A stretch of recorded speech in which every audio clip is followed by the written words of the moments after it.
Leo was taken aback for a second, then broke into a smile. Oh hey, thanks for getting me to the RA last night. You're welcome. Isabelle's ears turned a faint pink as she recalled what had happened after he'd passed out. She couldn't quite meet his eyes. Just then, one of Isabelle's roommates, Zoe Chong, waved her over. Isabelle, we gotta go. Okay. Isabelle called back. She gave a quick nod to Felix and Ned, who were standing behind Leo, before turning back to him. See you later. Then she hurried off to join her friends. Rex Gao stood frozen to the side. The suave smile he'd been practicing long since shattered. He was stuck in place, his hands still poised mid-hair flip. What the hell was that? Why did Isabelle Thornton talk to Leo and not him? She hadn't even glanced his way. This was not happening. Felix and Ned, who had just been acknowledged by the campus queen herself, took a moment to process it. Their heads whipped toward Leo, eyes wide with shock. Dude, what was that about? Felix demanded. It's like you two are old friends or something. And what's this about thanking her for getting you to the RA? I thought you said your neighbor did that. Leo rubbed his nose, looking a little sheepish. Oh well, is it possible that Isabelle is my neighbor? Your neighbor is Isabelle Thornton? Felix and Ned exchanged a look, their pupils dilating. In perfect unison, they blurted out, Leo, we thought your neighbor was a guy. I never said my neighbor was a guy, Leo said, his face a mask of innocence. He clapped the still petrified Rex on the shoulder. Come on, Rex. Snap out of it. Time for the cafeteria. Rex was silent for a long moment before muttering. You're a real piece of work, Leo. You knew she was your neighbor this whole time and didn't say anything. You never asked. And if I just brought it up, you would have said I was flexing and called BS. Damn it. On the way to the cafeteria, Rex was drowning in misery. The image of being completely ignored by Isabelle was so humiliating he wanted to drop out on the spot. Felix, on the other hand, had a sudden epiphany. If your neighbor is a girl, and not just any girl, but Isabelle Thornton, then everything makes sense, he said, a look of dawning realization on his face. No wonder you dropped everything and ran over there the second she texted you, even when you were drunk. Ned nodded emphatically, then looked at Leo with a hint of guilt. Dude, Felix and I were starting to wonder if you were gay. Leo's mouth twitched. These two have some wild imaginations. At least now, he could finally explain that the Maybach wasn't his. At that moment, Rex seemed to recover from the blow. He clapped Leo on the shoulder, his voice filled with the grave wisdom of a seasoned veteran. Leo, these two can't see the truth, but I can. You're totally simping for her, aren't you? Leo's eyes widened. An expert has entered the chat. His surprised expression only confirmed Rex's theory. Rex continued, laying it on thick for the others. Have you already forgotten the notes left by upperclassmen? Thou shalt not simp. Look, I get it. Isabelle's gorgeous, her family's loaded, but you're too young to be thinking about living off a woman. If you like her, pursue her normally, that's fine. But you can't be this whipped. Honestly, you're not bad-looking. Almost as handsome as me. We'll let the whole thing with you sprinting over twice yesterday slide. What's past is past. But just now, when she came over and told you she was going to the cafeteria, that was a classic move. She wanted you to follow her and pay for her meal. She doesn't need the money, obviously. She just wanted to show off her little follower to her roommates. Listen to me, Leo. You absolutely cannot go. I can't bear to watch my brother get baited like this. Leo was stunned silent by Rex's elaborate analysis. It was a masterclass in mental gymnastics. Is this the male version of Chloe? Who comes up with this stuff? If I didn't know my little neighbor was just being friendly, I might have actually believed him. He wanted to argue, but seeing the fresh trauma on Rex's face, he just nodded. Okay, I get it. I won't go. Seeing that Leo had taken his advice to heart, Rex finally relaxed. Since you're into Isabelle, I'll back off.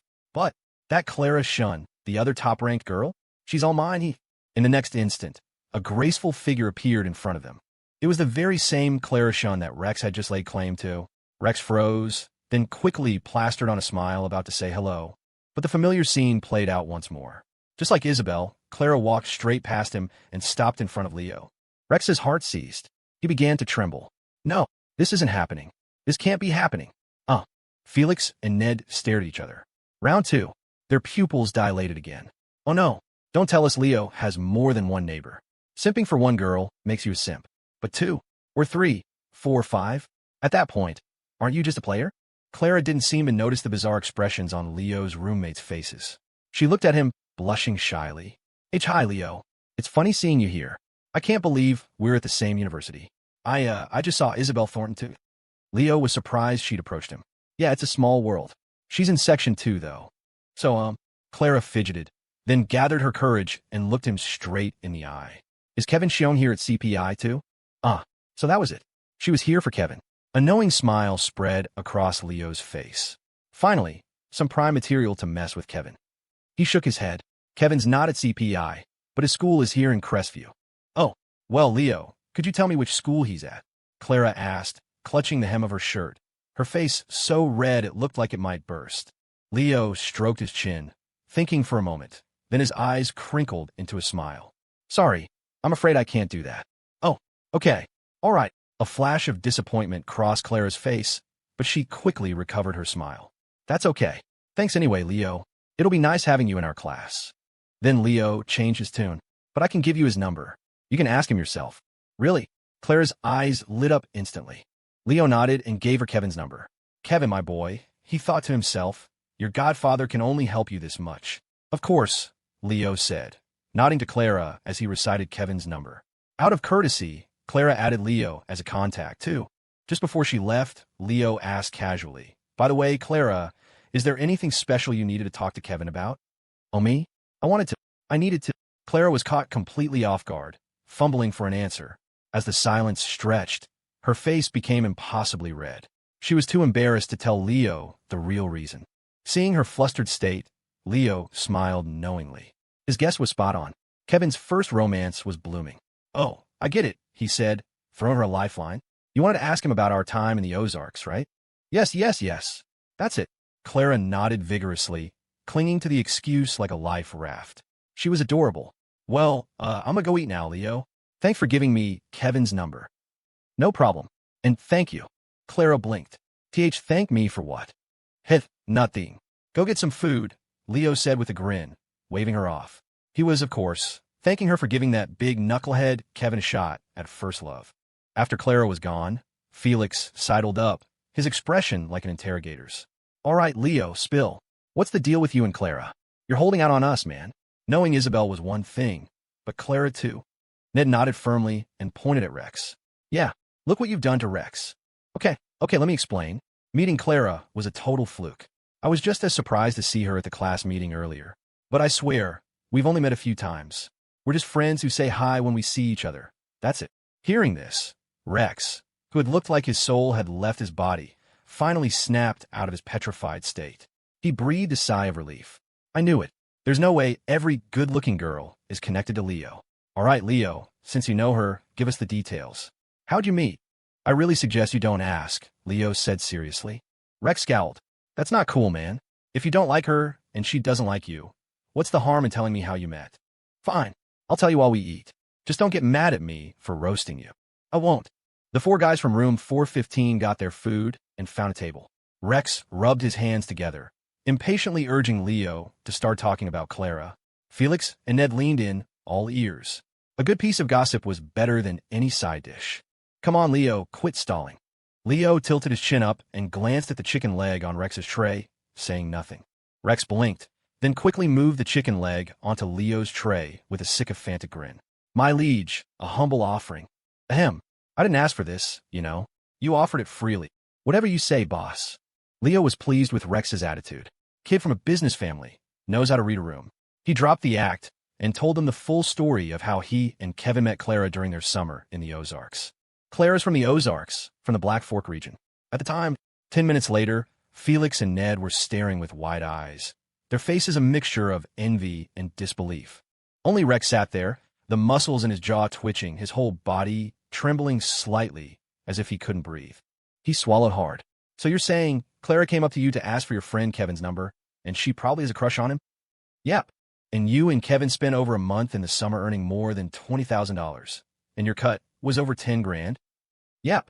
And now your TikTok has over 500,000 followers, and you're making more than $100 a day from it. Yep and yep. Holy crap. Rex looked like he was about to explode. It was bad enough that Clara already liked someone else. But Leo had used this opportunity to reveal that he'd made over 10 grand in a single month during the summer. How could one person take all the wins? Rex finally understood why Leo had advised him not to ask. This was the trap. His face darkened. Leo, give me back my chicken leg. I hate you. No chance. Leo shielded his tray protectively. Rex, you're the one who insisted on hearing the story. You promised you wouldn't get mad. I, I, Rex seethed, grinding his teeth. He'd lost a chicken leg and gotten completely roasted, and the girl he was interested in was already into someone else. This was a total loss. To salvage his pride, Rex tried to comfort himself, forcing a casual tone. Whatever. It's just 10 grand. Compared to my dad's fortune, that's a drop in the bucket. You still can't compare to me, Leo. Leo nodded. I made over 10 grand in a month. I have a Mercedes C-Class. You don't. Leo just nodded again. I made over 10 grand in a month. I'm decked out in designer brands, and my monthly allowance is several times yours. Leo just nodded again. I made over 10 grand in a month. Arg. You son of a bitch. Rex went from 0 to 100, screaming, Leo, you dog, I'm gonna kill you. He was ultimately restrained by Felix and Ned before he could commit the act. Not that he would have succeeded. Given their height difference, Leo probably would have reversed it on him. Defeated, Rex sat there, silently eating with the expression of a broken man, his soul seemingly crushed. He couldn't figure it out. He was supposed to be the rich kid, so why was he always living in Leo's shadow? Meanwhile, Felix and Ned were fascinated by Leo's summer gig as a mobile vendor in the Ozarks and started asking for details. The first lunch for the residents of room 415 at CPI ended with Rex's complete and utter meltdown. As the four of them walked out of the cafeteria toward their dorm, Leo noticed a long line snaking out of storefront nearby. The tables outside were packed. He pointed, curious. Felix, what's going on over there? Oh, you mean Chattertea? You probably heard of it. The CPI branch is supposedly one of the first ones the founder ever opened. It's probably because of the end of summer specials and new drinks that so many people are willing to stand in the heat for Boba. Leo was surprised.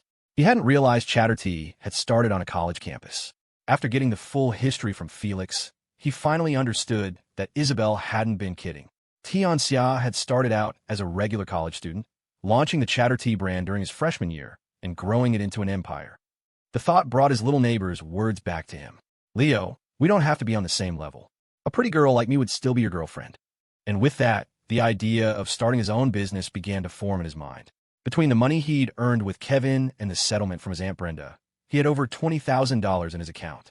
In a while, Brenda would pay the final installment of the settlement, another 20 grand, bringing his total to over 40,000. Money sitting in an account didn't grow. It only multiplied when you put it to work. Leo stroked his chin, lost in thought. A startup? But what kind of startup? Isabelle, that guy you were talking to after the meeting, do you know him from before? Zoe Chong asked, swallowing a bite of her food. Before Isabelle could answer, Haley Xia chimed in. I remember him. His name is Leo Yeager, right? He's one of the few genuinely cute guys in our 2 finance sections. Isabelle's lips thinned into a serious line. Haley, you can't have any ideas about Leo. The other 3 girls in room 311 froze. Then their faces lit up with identical expressions of, oh, we've got some serious tea here. Haley giggled. Relax. I was just making an observation. Look at our little Isabelle, getting all possessive. Fess up. What's the deal with you and Leo? We were in the same class in high school. We were even desk partners for the last month. And we're neighbors. Haley's eyes narrowed into a sly smile. Are you sure you didn't leave out the most important part of your relationship? I didn't. Isabelle's cool expression was a perfect mask for her inner panic. But Haley and Jessie Chow weren't buying it and kept pressing her. Last night, after their group dinner, Isabelle had said she was going for a walk with her neighbor. At the time, they'd all assumed her neighbor was a girl. A girl as reserved as Isabelle wouldn't just go for a walk with a guy at night. But it turned out her neighbor was a guy. And if that was the case, what kind of perfectly innocent neighbors go for a late-night stroll together? Zoe shot the 2 gossips a look. Come on, Haley, Jessie, leave her alone. Maybe Isabelle and Leo really are just good platonic neighbors. Do you believe that, Zoe? Haley shot back. What kind of platonic neighbors end up at the same university, in the same major, and go for walks together at night? She turned her mischievous grin back to Isabelle. Isabelle, if you swear that your relationship is totally innocent, I might just believe you. With 3 pairs of eyes fixed on her, Isabelle couldn't help but think of the night before, after Leo had passed out, when she had secretly stolen a billion kisses. So, with perfect conviction, she made her vow. Fine, I swear, our relationship is purely innocent. Back in his dorm, Leo's first move was to call Kevin and tell him that Clara Shun was also at CPI. What? Leo, you're saying little Clara is at CPI and in the same class as you? Yeah, She came up to me before lunch to ask if you were here. I didn't tell her which school you were at, just gave her your number and told her to ask you herself. How's that for a wingman? Don't you think I've earned a godfather from you now? Leo expected Kevin to happily oblige, but the line went silent. Kevin, you there? Why'd you go quiet? After a long pause, Kevin mumbled, that explains why some random person tried to add me earlier. I figured it was a phishing scam and rejected it. So that was her. Unbelievable. You were single by choice, my friend, Leo said, shaking his head. No wonder his neighbor called him a big, dumb knucklehead. Crap, I gotta add her back quick before she thinks I ignored her on purpose. Go. Man, why didn't I study harder in high school? I could have gone to the same college as her. Leo hung up, feeling pretty pleased with himself. If things worked out between Kevin and Clara, Kevin would definitely be making more trips over to the CPI campus. In the dorm, Felix and Ned were teasing Rex with a video they'd taken of him when he was drunk the night before. Rex, you were muttering something nonstop last night, Felix said. Kept saying Tiffany over and over. Was she your first love? He gave Ned a subtle look. Ned caught on immediately. Yeah, I heard it too. Bullshit. What Tiffany? I've never even had a first love. You guys are messing with me. Let me see the video. Felix slipped the phone back into his pocket. You can see it, but you have to share some of that pack of smokes with me and Ned. Damn it, Felix, you're picking up Leo's bad habits now. Take it or leave it, but you were definitely saying Tiffany. Fine. You can have some. Now give me the phone. Rex caved. After handing over the cigarettes, he finally got to see the video. It turned out Felix and Ned were lying. The only thing he'd been muttering while drunk was, I'm a rich kid, over and over. Seeing Rex get tricked again, Leo couldn't hold back a laugh. Rex, if your dad knew you were this gullible, would he still trust you with the family business? Rex shot Leo a dirty look. Don't get cocky, Leo. Felix has a video of you passed out in bed last night, too. So, I wasn't muttering anything stupid. I don't care. Whatever. I don't want to talk to you. Rex tossed Felix's phone aside and flopped onto his bed. Curious, Leo picked up the phone to see what he looked like drunk. In the video, he was lying quietly in bed, not saying a word or doing anything strange. But as he looked closer, he noticed something was off. Huh, why are my lips so red? Leo paused the video and zoomed in on his mouth. They were definitely red, almost as red as his face had been from the alcohol. He remembered his lips feeling a little weird when he woke up that morning, but hadn't paid it any mind while washing his face. Now, seeing the video, he realized they had been incredibly red when he got back to the dorm. After a moment of intense thought, his eyes widened. Holy crap, is that lipstick? Could it be that? Leo's heart skipped a beat. His mind was filled with an image of Isabelle's cool, composed face and her soft, pink lips. A wild theory began to form. Did she actually kiss me after I passed out? What am I thinking? No way. She's not that kind of person. After a brief mental storm, Leo decided it was impossible. Even though he knew Isabelle had feelings for him, her personality just wouldn't allow for such a bold move. But that color on my lips, it has to be lipstick, and it looks exactly like the shade my little neighbor usually wears. Leo stroked his chin, pondering for another long moment before finally reaching a conclusion. Last night, after he blacked out, before she handed him over to the RA, his little neighbor must have taken her lipstick and scribbled all over his mouth. She probably even snapped a picture for blackmail. Thinking this, Leo finally felt a sense of relief. Yeah, that's way more likely. Besides, there's no way my first kiss could be stolen like that while I was unconscious, right? Oof. I don't even know what a first kiss tastes like yet. Now that he believed he knew the truth about last night, Leo couldn't help but feel a little flutter in his chest. Even if she had just drawn on his lips with her lipstick, that was basically an indirect kiss, right? He touched his own lips, suddenly regretting that he hadn't noticed it first thing in the morning. He would have savored the feeling. Around 2 in the afternoon, Kevin Liu, the temporary class representative for Finance Section 1, sent out a notice for everyone to pick up their orientation uniforms at a designated location. The 4 roommates from 415 mobilized, quickly grabbing their gear. On the way back, Leo handed his uniform to Felix to take back to the dorm and quietly slipped into the campus convenience store. I was so focused on buying pads and snacks for my little neighbor, I almost forgot about myself. He'd originally planned to just buy supplies for himself, but after a moment's thought, he bought enough snacks and maxi pads for 4 people. Of course, he wasn't being generous enough to just give them to Rex and the others. They wanted them. No problem. They could buy them from him at a premium. When Leo got back to the dorm and tried on his uniform, he found his 3 roommates already lying in their beds, drifting off to sleep. August afternoons in Crestview were like a steam room. To make matters worse, The air conditioning in the CPI dorms only worked after you paid a rental fee to a third-party company. But since the semester hadn't officially started, the rental office was closed. For now, they had to rely on the two ancient ceiling fans. Felix's voice was lazy. Leo, since you're already up, mind closing the blinds? The sun is killing me. Leo nodded and pulled the blinds shut. The room was instantly plunged into a cool darkness. The whirring of the ceiling fans created the perfect atmosphere for a nap. Leo quickly climbed into his own bed, hugged his blanket, and was asleep in minutes. He had a dream. He dreamt that he and his little neighbor were sitting on the public wooden bench under the willow tree by the men's dorm, kissing passionately under the cover of night. After they finished, Leo saw that his little neighbor's lipstick was smeared. She blinked shyly, her eyes glistening, and her soft pink lips parted slightly. Little Leo, what does a first kiss taste like? Not sure. Let's try again, Leo said, a grin spreading across his face as he leaned in again. But then he realized something. He stopped abruptly, looking at Isabelle with a confused expression. Wait, am I dreaming? There's no way the real little neighbor would be kissing me. That's because I'm Ned. Wake up. The next second, Isabelle's voice morphed into Ned's.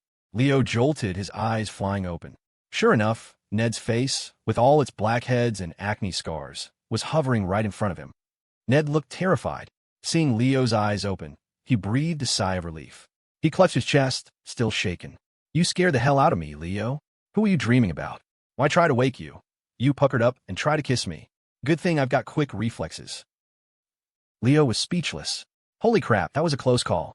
My first kiss was almost wasted on Ned. Felix, who was sitting at his desk eating, turned around and teased. Leo, you dreaming about Isabelle Thornton? Ahem. Nonsense. We're just neighbors. Why would I have any unneighborly feelings for my neighbor? You can lie to us, man, but don't lie to yourself. Come on down and eat. It's almost 6:30. Ned, and I brought back food for you and Rex. Leo glanced at the meal sitting on his desk and was so moved he could have cried. Who said there were no heroes left in the world? My two godfathers. I am not worthy, Leo declared, hopping down from his bed to eat. He'd only meant to nap for an hour, but had somehow slept straight through until the evening. As he ate, he pulled out his phone to check for any messages he'd missed. He shouldn't have looked. Little neighbor, 99 plus. Holy crap, what happened?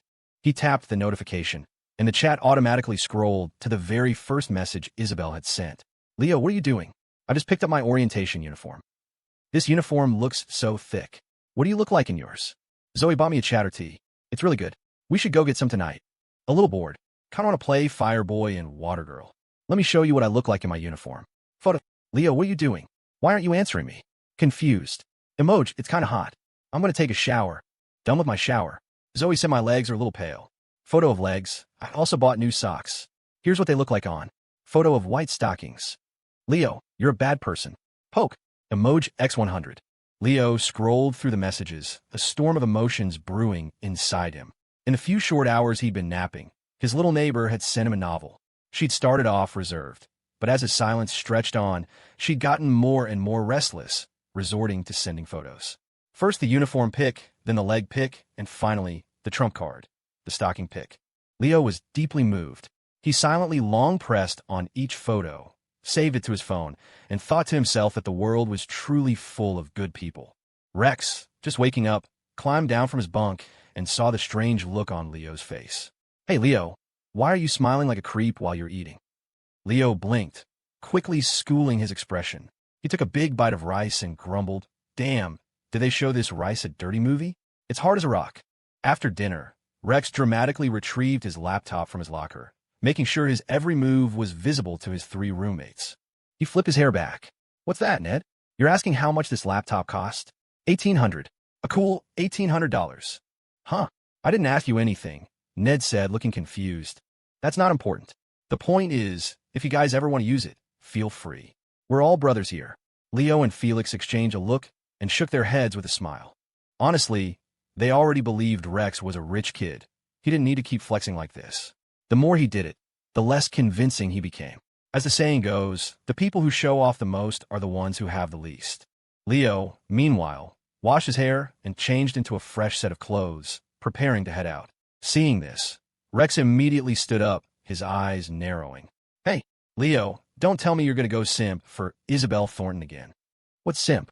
I'm not about that life. Leo said with a wave of his hand, even though he was, in fact, on his way to see his little neighbor. He'd texted her during dinner, explaining that he'd been asleep and had asked her to meet him downstairs from the girls' dorm at 7:30. Rex was convinced Leo was just being stubborn. He didn't press the point, instead changing tactics. Fine, but are you or are you not going to see Isabelle Thornton? I am. And you were the one who asked her to meet, right? I was.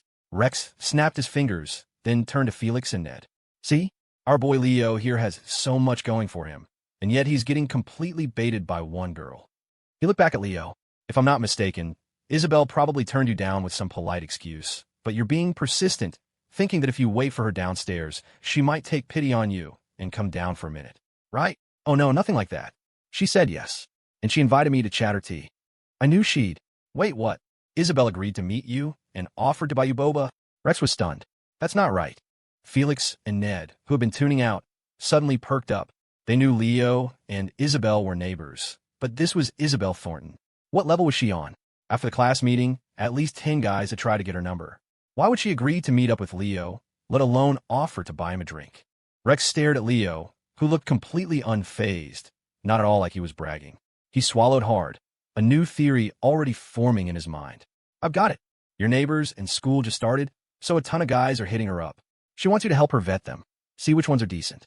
TSK, of course, a rich guy like me would understand the rich kid mentality. But don't get too excited, Leo. A girl like Isabelle, who tells you everything, that doesn't mean she's into you. It means she sees you as her gay best friend. Or worse, a backup plan. Leo's eye twitched. Rex's imagination was truly boundless.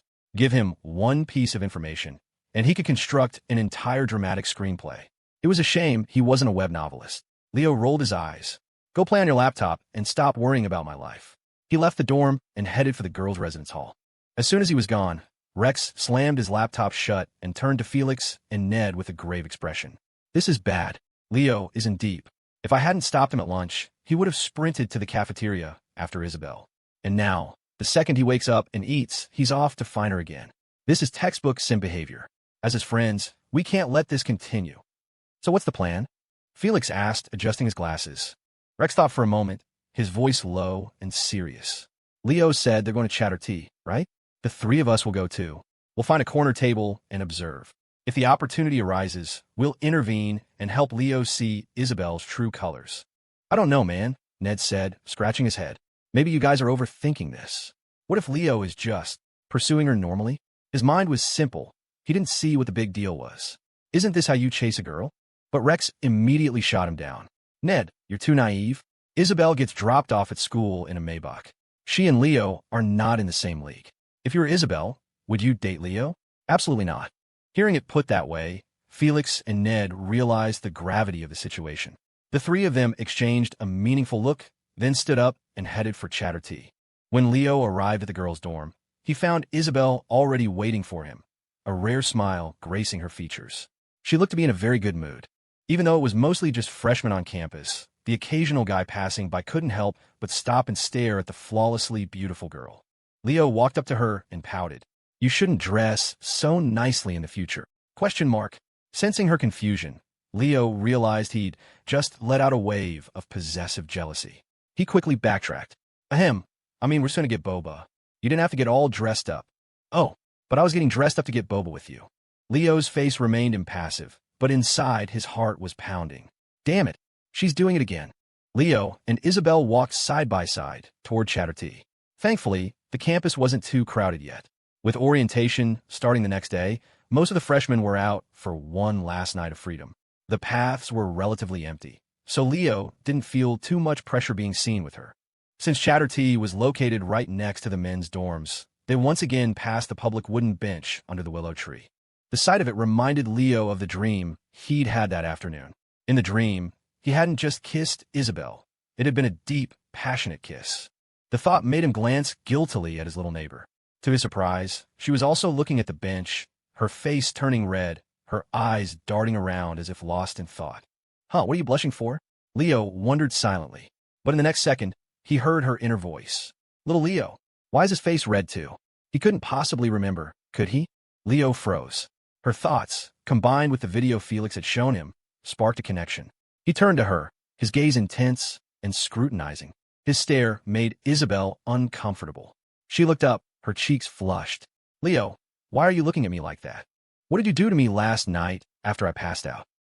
Isabelle's face went pale, and her body trembled. Just as she thought her secret was out, Leo, who had been studying her for a long moment, suddenly adopted an "I know exactly what you did" expression. Don't think I don't know anything just because I was drunk, he said. You took your lipstick while I was asleep and drew all over my mouth, didn't you? Since we're neighbors, I'll let it slide. Just delete the pictures you took. Question mark. Isabelle's eyes narrowed. She realized he didn't actually know what had happened. Her panic vanished, replaced by her usual cool demeanor. She said with perfect conviction, I would never do something so childish. I don't believe you. If you weren't trying to get an embarrassing picture of me, why else would you put lipstick on my mouth? I didn't. Leo huffed. Keep playing tough. Your lips are almost as stubborn as I am. One day I'll make them soften up.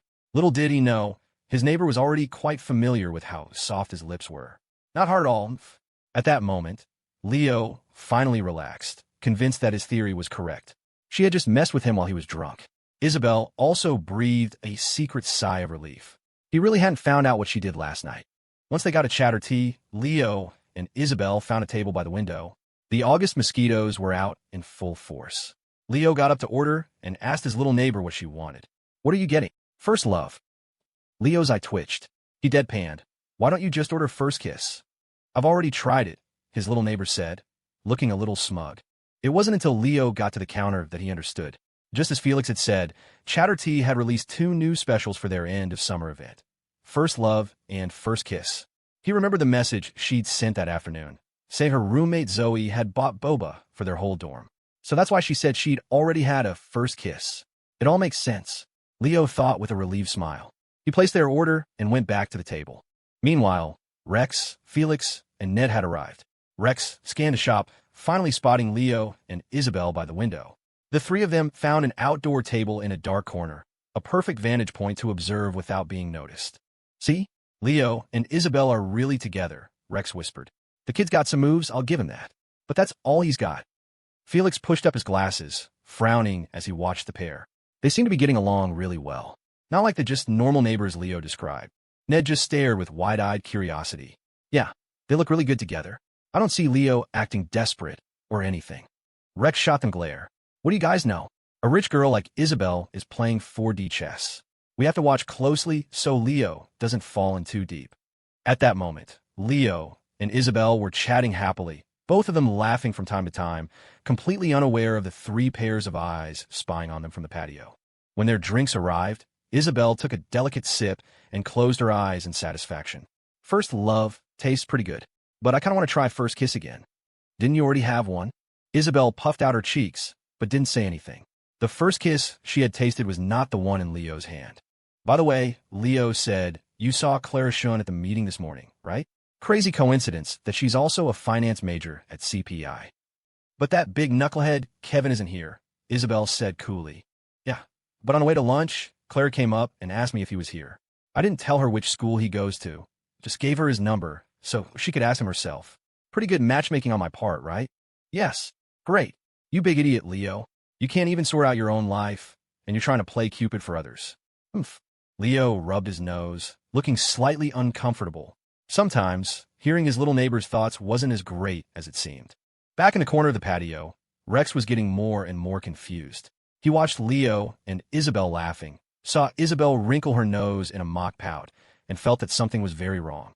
What's going on? He muttered to himself. Could Isabelle actually be into Leo? That's not scientifically possible. Felix and Ned were also surprised. They weren't as extreme as Rex. They didn't think Leo was a simp, but they had assumed Leo was the one doing the pursuing. Now, watching them, it almost looked like they were already dating. Just as the 3 spies were trying to figure out what was going on, the couple inside did something that made their jaws drop. Rex's breath hitched. His eyes looked ready to pop out of his head as his body started to shake violently. That. I must be dreaming. I have to be dreaming. Felix, Ned, pinch me. Tell me this isn't real. But Felix and Ned were too stunned to respond. They were completely transfixed by the scene unfolding inside Chatter Tea. Isabelle calmly picked up the drink that Leo had already been sipping from, brought it to her lips, and took a drink, leaving a faint lipstick stain on the straw. And Leo? He just grumbled something under his breath, then picked up her drink and took a sip from it. He even muttered something that looked a lot like, "Yours doesn't taste as good." Outside, Rex's eyes were bloodshot, his mind reeling from the psychic damage of a roast he never saw coming. "Leo, your first kiss tastes great." "Ah, you might want to be more specific." "You mean my first kiss, Boba, tastes great?" Leo corrected awkwardly. At the same time, he was still in shock. He never would have imagined Isabelle would be so casual about drinking from his cup. Her explanation was simple. "We're neighbors. Taking a sip of your drink isn't a big deal." "True, not a big deal. So it wouldn't be a big deal if I took a sip of yours, right?" "Right." And so, they had both drunk from each other's cups. To an outsider, they looked perfectly calm, as if this was the most normal thing in the world. But hidden from each other's view, the tips of both their ears were bright red. Leo felt like Isabelle was being a little weird today, constantly bringing up first kiss in ways that could easily be misunderstood. But when he pointed out, she just huffed and didn't respond. "By the way, now that you're living in the dorms, Lester and your 2 bodyguards probably don't have much to do. Did your dad call them back to New York?" Isabelle shook her head. "Lester is my personal driver. Even if there's nothing to do, he's always on standby." Him and the bodyguards rented an apartment in a complex next to campus. "I remember hearing the rent for those places isn't cheap." "I don't know. The family has a financial manager who handles all those expenses." Leo felt his breath catch. Damn, being his little neighbor's driver and bodyguard not only came with company housing, but also a ridiculously high salary. If he and Isabelle weren't on such good terms, he thought, he would do whatever it took to get a job with her family. Who needs a startup? That was a 20-year shortcut, right there. They sat at Chatter Tea for over an hour before leaving around 9. On the way back to her dorm, Leo remembered the photos she'd sent him that afternoon. His tone suddenly became serious. "Isabelle Thornton." "HM." His little neighbor jumped, looking at him with wide, confused eyes. Ever since she'd moved in next door, he had almost never used her full name so formally. She couldn't help but feel nervous. Leo said sternly, "You are not to send me any more pictures of your legs or you wearing stockings. It gives people the wrong idea about our neighborly relationship." "Can't neighbors send each other pictures?" "They can, but the pictures you're sending are a little inappropriate." His little neighbor pouted, then said coolly, "I thought you'd like to see them." Leo's face flushed with indignation. "Nonsense. I have no habit of looking at legs or stockings." "Then I won't send them anymore." "Fine, don't send them." "Oomph." But then Leo cleared his throat, his tone shifting abruptly. "Well, it's not so serious that you have to stop completely. It's just that if you keep sending me stuff like that, your roommates will get the wrong idea and think I have some kind of weird kink. Next time you send me a picture like that, just change my contact name first. The point is, don't let anyone know it's me." Isabelle blinked. She wasn't stupid. She knew exactly what he meant. "Oomph. You're a bad person, Leo. You want your cake, and you want to eat it too, but you don't want to take any responsibility." Leo pretended he hadn't heard a thing. "It's just her inner voice. If you've got something to say, say it to my face." As they neared the girls' dorm, they had to pass a small grove of trees. It was mostly just for decoration, a bit of greenery to make the campus look nice. However, Leo had already seen on the school subreddit that this particular grove was the #1 makeout spot at CPI. Despite its small size, it was packed with more couples every night than the larger woods by the athletic fields. Leo glanced toward the trees and, sure enough, saw several silhouettes pressed closely together, just like the scene he and his little neighbor had witnessed at the field last night. TSK, TSK. School just started and they're already making out. Things move fast these days. This is a place of learning, and they're doing such eye-polluting things. Little neighbor, let's not look. Hearing Leo's commentary, Isabelle obediently covered her eyes with her hands. But then she sneakily parted her ring and middle fingers, leaving a small gap to peek through.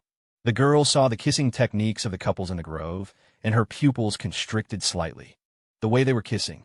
It seemed different from what she'd done last night. It looked like they were using other things, too. By the time they reached the entrance of the girls' dorm, Leo noticed his little neighbor had a dazed look in her eyes, a mixture of confusion and shock. "Hey, what's with the weird look?" "And nothing. I'm going back to my room." "Good night, Leo." Isabelle shook her head vigorously, her face beet red. She turned and practically fled into the building. Strange. What was that all about? Leo scratched his head, confused but not dwelling on it as he turned back toward his own dorm. Little did he know, his neighbor had just learned a new move. Leo pushed open the door to his dorm and was hit with a wall of thick smoke. Cough, cough, cough. What the hell? Are you guys starting a bonfire in here? Don't you know that leads to wetting the bed? Leo's eyes watered from the smoke as he propped the door open. As the haze cleared, he saw that it wasn't a fire. It was Rex closest to the door, sitting on a stool and chain-smoking. Rex was leaning back, a lit cigarette dangling between his fingers, his eyes vacant. Most importantly, the floor at his feet was littered with cigarette butts. He was the source of all the smoke. Leo raised an eyebrow. Rex, you planning on skipping orientation tomorrow to ascend to a higher plane of existence? Rex remained motionless. Seeing that he was being ignored, Leo walked over to Felix and asked in a low voice, "What's his deal?" "Well," Felix said with a sigh, "it's kind of your fault." Leo was dumbfounded. All he did was go out for a boba. He didn't go out and steal Rex's soul. Felix pushed up his glasses and explained resignedly. "After you left to meet Isabelle, Rex insisted that he and Ned and I follow you. Said he couldn't let you fall into the abyss. When we got there, we saw you and Isabelle laughing and talking. He was already on edge then. But when you two swapped drinks, Rex just froze. He almost fell out of his chair. So yeah, he came back here, started chain-smoking, and hasn't said a word since." Leo rubbed his nose. So that's what happened. He had unintentionally roasted his roommate into a catatonic state. Looking at the broken shell of his roommate, Leo smiled and walked over, patting him on the shoulder. "Rex, it's not that serious. Really, it is that damn serious." Rex cried, his face a mask of betrayal. "Leo, you're not a good friend. Your relationship with Isabelle is obviously not just normal neighbors. So why did you act like a simp and make me worry for nothing?" You're the one who kept insisting I was a simp. I never admitted to anything. I don't care." Okay, my bad, Leo said, placating him like a child. In truth, Leo knew Rex wasn't a bad guy. Before the class meeting, he'd expressed interest in pursuing Isabelle. But the moment he found out she was Leo's neighbor, he'd backed off immediately, even without Leo explicitly stating any feelings for her. It showed that Rex actually cared about his friend's feelings. His current state was just a misguided attempt to save Leo from being played. Leo was observant enough to see these details. Seeing Leo's apologetic attitude, Rex let out a haughty sniff, took one last drag of his cigarette, and crushed it under his shoe. The gloom vanished from his face, replaced by an expression of utter bafflement. "I just don't get it, Leo. Isabelle's family is on another level, and you two are just neighbors, but somehow you managed to capture her heart. Even I wouldn't have that kind of confidence. How the hell did you do it?" Rex paused, a new theory dawning. "Dude, did you save her life or something?" "Definitely not. We're really just good platonic neighbors." "Stop making up stories," Leo said with a shrug. In reality, he'd been wondering the same thing himself for a while now. It had been months since Isabelle became his neighbor, and to this day, he still couldn't fully understand why she felt the way she did about him. She was definitely more forward now than she had been, but the initial act of moving in next door was still a mystery that occupied his thoughts. Platonic neighbors? My ass. If you were so platonic, would you be swapping drinks with each other? Rex spat. He was never, ever going to believe that just neighbors line again. There was definitely something going on between them. Leo sighed in defeat. "If you don't believe me, there's nothing I can do. The most we've ever done is eat together, visit each other's places, hang out with friends, get a room to play video games. And I guess we kind of went on a trip together. That probably doesn't count, though. Kevin and I were working a summer job in the Ozarks, and she just happened to be there for a day. Yeah, not a trip." "Holy crap," the other three residents of room 415 exclaimed in unison. Rex's eyes turned red. "That's what you call just neighbors? Most new couples haven't even done all that. You and Isabelle are something else. Leo, you dog, I'm gonna end you." Felix was also stunned. He pushed up his glasses and remarked, "Leo, Rex actually has a point this time. You've done so much with Isabelle. What's the difference between that and dating?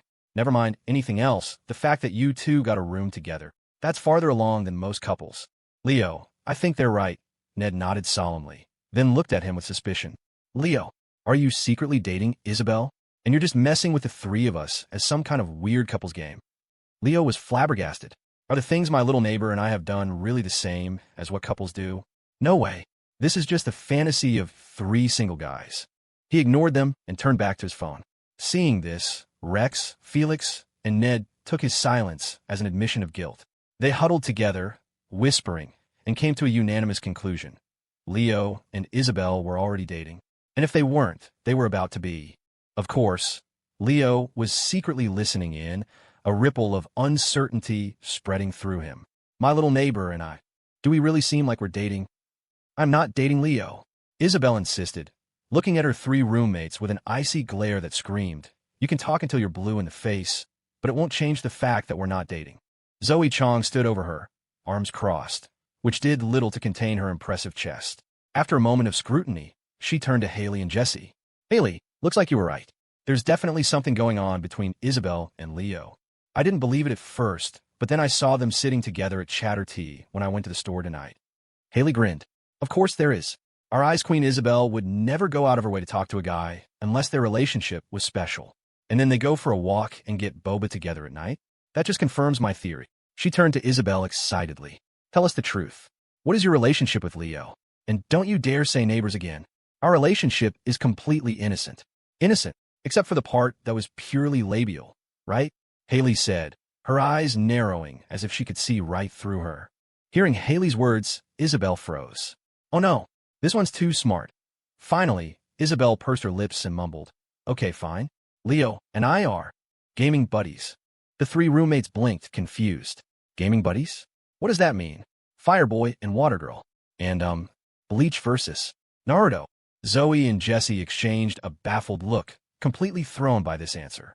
Only Haley gasped, covering her mouth in shock. You two have a very unique way of flirting, don't you? Isabelle stared blankly, not understanding why playing games with Leo would be considered a form of flirting. Seeing her confusion, Haley explained, if I remember correctly, those are games that, like, elementary schoolers play, right? So unless that's your special way of flirting, it seems a little childish. It's not childish. It's fun, Isabelle said, her tone completely serious. Childish? Not at all. It was fun. Of course, at this point, Isabelle hadn't fully realized that it was never the games themselves that were fun. It was the feeling of playing them with Leo. After that, no matter how much Haley and the others pressed her, Isabelle kept her lips sealed. Knowing her personality, they didn't push any further and started discussing it amongst themselves. Haley said, orientation starts tomorrow, and Leo's in our same company. During the breaks, we can go feel him out, see what he says about his relationship with Isabelle. They're obviously a couple, but Isabelle won't admit it. I bet a guy like Leo won't be so shy. Jesse nodded. Good idea. Zoe and I will hold Isabelle back. We have to interrogate them separately. Oh, Haley, Jesse, do you think that's a good idea? Zoe asked hesitantly, but then her tone changed. Okay, you two hold Isabelle. I'll go talk to Leo. Hee, I have to be there to witness this ship sailing firsthand. Isabelle's eyes narrowed, a pleased expression growing on her face as she listened. Zoe is a good person. Haley is a good person. And Jesse is a good person too. The next morning at 6:30, the four residents of room 415 were woken by the alarm Rex had set. This is torture. Orientation at 7 means we have to be up at 6:30. It's gonna kill me, Rex grumbled, sitting up in bed, looking completely drained. Leo, Felix, and Ned also sat up, rubbing their eyes, all in a similar state of exhaustion. The four of them rushed through their morning routines, changing into their uniforms and heading to the main field. Rex, ever the showman, had used a special technique to cuff the legs of his camo pants, turning them into stylish joggers. Even with less than 30 minutes to get ready, he had managed to wash and style his hair with gel. His mission, to be the most handsome man on the entire field. The other freshmen on the path looked just as drained as they did, like a legion of zombies. Rex yawned and sighed. Man, ever since finals, I don't think I've woken up before noon. Now I have to get up at 6:30 for 2 weeks straight. This is brutal. For real, Ned said, but it's still better than high school. We'd have study hall until 11 every night. By the time I got home, did a review packet, and showered, it was almost 1 in the morning. Then I had to be up at 5-something the next day. Now, that was dancing with death. The others murmured in agreement, a nostalgic look on their faces. Time really flew. In a blink, their college lives had officially begun.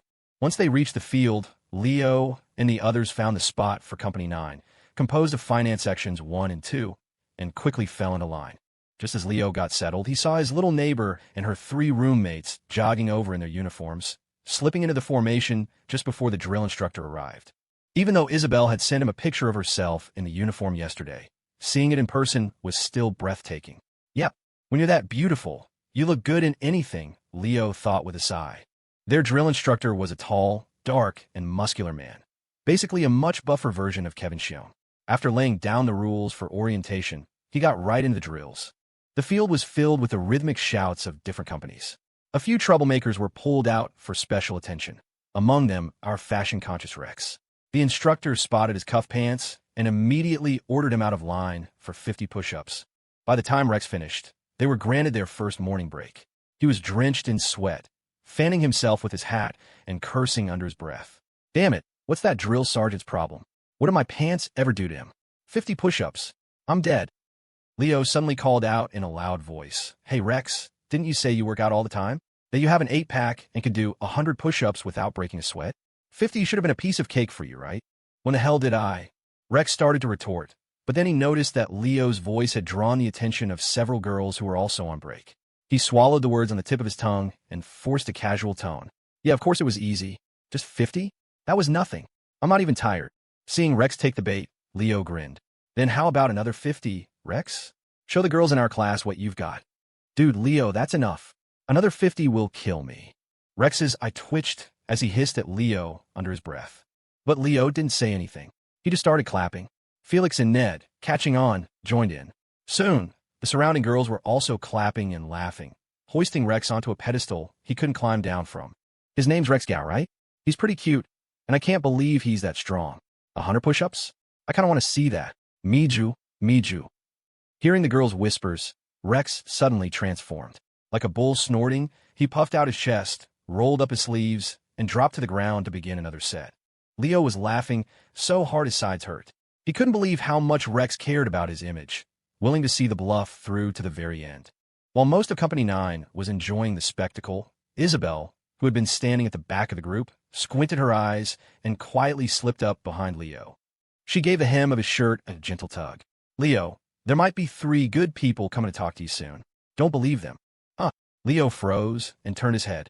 Before he could respond, his little neighbor had already slipped back to her roommates, her cool expression firmly in place. Sure enough, just as Rex finished his push-ups and collapsed on the ground, a panting mess, Leo saw one of Isabelle's roommates, Zoe Chong, walking toward him. Zoe smiled at Leo and dropped a bombshell. Hi, Leo. I'm Zoe Chong from Finance Section 2. And I'm also the roommate of your girlfriend, Isabelle Thornton. Isabelle Thornton, my girlfriend? Leo's brain short-circuited for 2 full seconds. Zoe was speaking English, but he couldn't seem to understand the words she was putting together. He finally understood why his little neighbor had snuck over to warn him. Don't believe them. So her name is Zoe Chong, huh? Leo immediately filed her away under the label all beauty, no brains. You must be mistaken, he said. Isabelle and I are just neighbors. But Isabelle said you're her boyfriend, Zoe replied without batting an eye, spouting a bald-faced lie. Internally, however, she was thinking they really are a couple. They even used the exact same excuse. Leo immediately denied it. Impossible. She would never say that. You two can play dumb all you want, but our whole dorm knows you go for walks together at night and even drank from the same cup of boba. A girl as reserved as Isabelle would never do that with a guy if they weren't dating. Zoe crossed her arms, completely unconvinced by the neighbor story. Hearing this, Leo sidestepped the question. You're the head of your dorm suite, right? Yes, why? Zoe asked, curious. No reason. But my little neighbor mentioned that at first, Haley and Jesse weren't too fond of her. You were the one who invited her to join you for dinner. It shows you're a kinder person than they are. Oh, that was nothing. Haley and Jesse just had the wrong idea about Isabelle at first. Leo shook his head. Anyway, thank you. My little neighbor's personality is just like that. She's reserved around people she doesn't know well. But once you get to know her, you'll find she's no different from any other girl. Seeing Leo's sincere and earnest expression only strengthened Zoe's conviction that he and Isabelle were dating. They probably just hadn't made it official yet, so they were using neighbor as a shield. Pretending to be clueless. At the same time, another thought struck Zoe. That trick with the maxi pads and the shoes. Was that your idea? I have no idea what you're talking about. Despite his denial, Zoe was certain it was him. She had suspected from the beginning that a rich and aloof girl like Isabelle wouldn't know that kind of life hack. It wasn't until she spoke with Leo that it all clicked. He must have suggested it to Isabelle as a way for her to break the ice with her roommates. With that in mind, Zoe asked the question she was most curious about. Honestly, I've been wondering. With Isabelle's personality, if you hadn't helped her reach out to us, we might still be struggling to get along with her, even as roommates. Let alone a guy like you. So how did you two get to be so close? And don't give me the neighbor excuse. I really want to understand Isabelle better. This was a question Leo couldn't even answer for himself. So, instead of a direct response, he said thoughtfully, she has the same emotions as anyone else, the same warmth. She needs to socialize and have fun, just like everyone. She's just a bit more reserved. You don't need to put her on a pedestal. I was struck by her beauty and intrigued by her coldness, but I always treated her like a normal person. Maybe. That's why we get along. Zoe was stunned. She had expected many possible answers, but never that one. In that moment, she suddenly understood why a girl like Isabelle, a flower on a high, untouchable peak, would be so fond of Leo. Perhaps, in Isabelle's world, Leo was the one person who was different. After a long pause, Zoe finally nodded. I see. But you two really aren't dating? Leo shrugged. Really not. We're purely platonic. Okay, you two are definitely dating. You even say the exact same things. Leo watched in stunned silence as Zoe walked away. Hello. Does this woman not understand English? Zoe, what did Leo say to you? Yes, Bill. The moment Zoe got back, Haley and Jesse swarmed her, unable to contain their curiosity. Isabelle also perked up her ears, pretending not to listen. She was just as curious to know what Leo had said. But Zoe just gave Isabelle a complex look and said, he didn't say much, but they're definitely dating. Holy crap, Haley exclaimed. She looked thrilled. Okay. Zoe, your turn with Jesse to watch Isabelle. I'm up next. And so, Leo was interrogated by Haley and then Jesse. Their questions were largely the same as Zoe's. Leo was patient with all of his little neighbor's roommates, never showing a hint of annoyance. What his little neighbor couldn't have expected was that while all three of her friends had been buzzing with excitement before they went to talk to Leo, they all came back looking strangely silent and thoughtful. Isabelle blinked, asking tentatively, what did Leo say to you guys? The three of them exchanged a look and said in unison, nothing. But you two are definitely dating. Question mark. The first day of orientation finally ended. Back in the dorm, the guys were all collapsed on their stools in various states of exhaustion. Rex, in particular, was a mess. I've never been this tired in my entire life, he whined. And these standard-issue sneakers are torture. My feet are soaked in sweat. It's disgusting. For real, Felix agreed. They don't breathe at all. And with the sun baking the field all day, I could probably pickle something in my shoes. Me too, Ned chimed in, but they soon noticed that when Leo took off his shoes, he didn't seem to be suffering from the same problem. Leo, how come you look totally fine? Rex asked, confused. A small smile played on Leo's lips. I have a secret weapon. My feet are barely sweaty, and they're soft and comfortable. Hearing this, Rex immediately leaned in for a closer look, and his eyes went wide. Whoa, Leo, did you put maxi pads in your shoes? Yep, these things are super absorbent. A little foot sweat is nothing to them. Rex's eyes lit up. Quick, give me a couple. Tomorrow, I'm going to be a man who wears pads in his shoes, too. $5 a piece, 3 for $12, Leo said, his expression perfectly calm. He'd known Rex would be the first to ask. Getting them for free was out of the question. Rex gawked for a second, then exploded. What the hell, Leo? Are you a damn vulture? A whole pack of these things costs like $6. You're selling me one for $5? You might as well just mug me and get it over with. Leo shrugged. Take it or leave it. I had to go all the way to the campus store to get these. Don't I get a delivery fee? He paused for effect.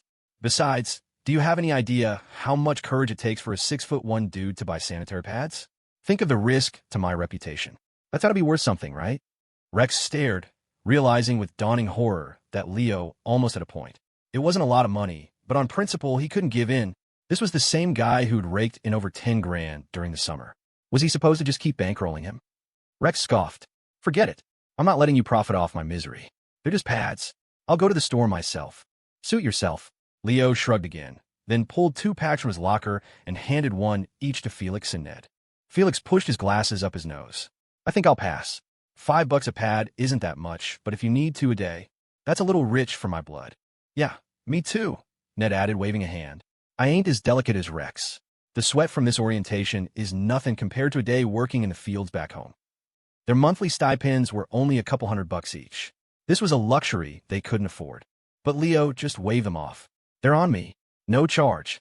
Hey, how come they get them for free and I have to pay? Rex demanded, his eyes wide. Leo grinned. You're the resident 1%er, man. We 3 are just the common folk. We gotta stick together, right? You are such a bastard. Rex sputtered, his vision darkening with rage.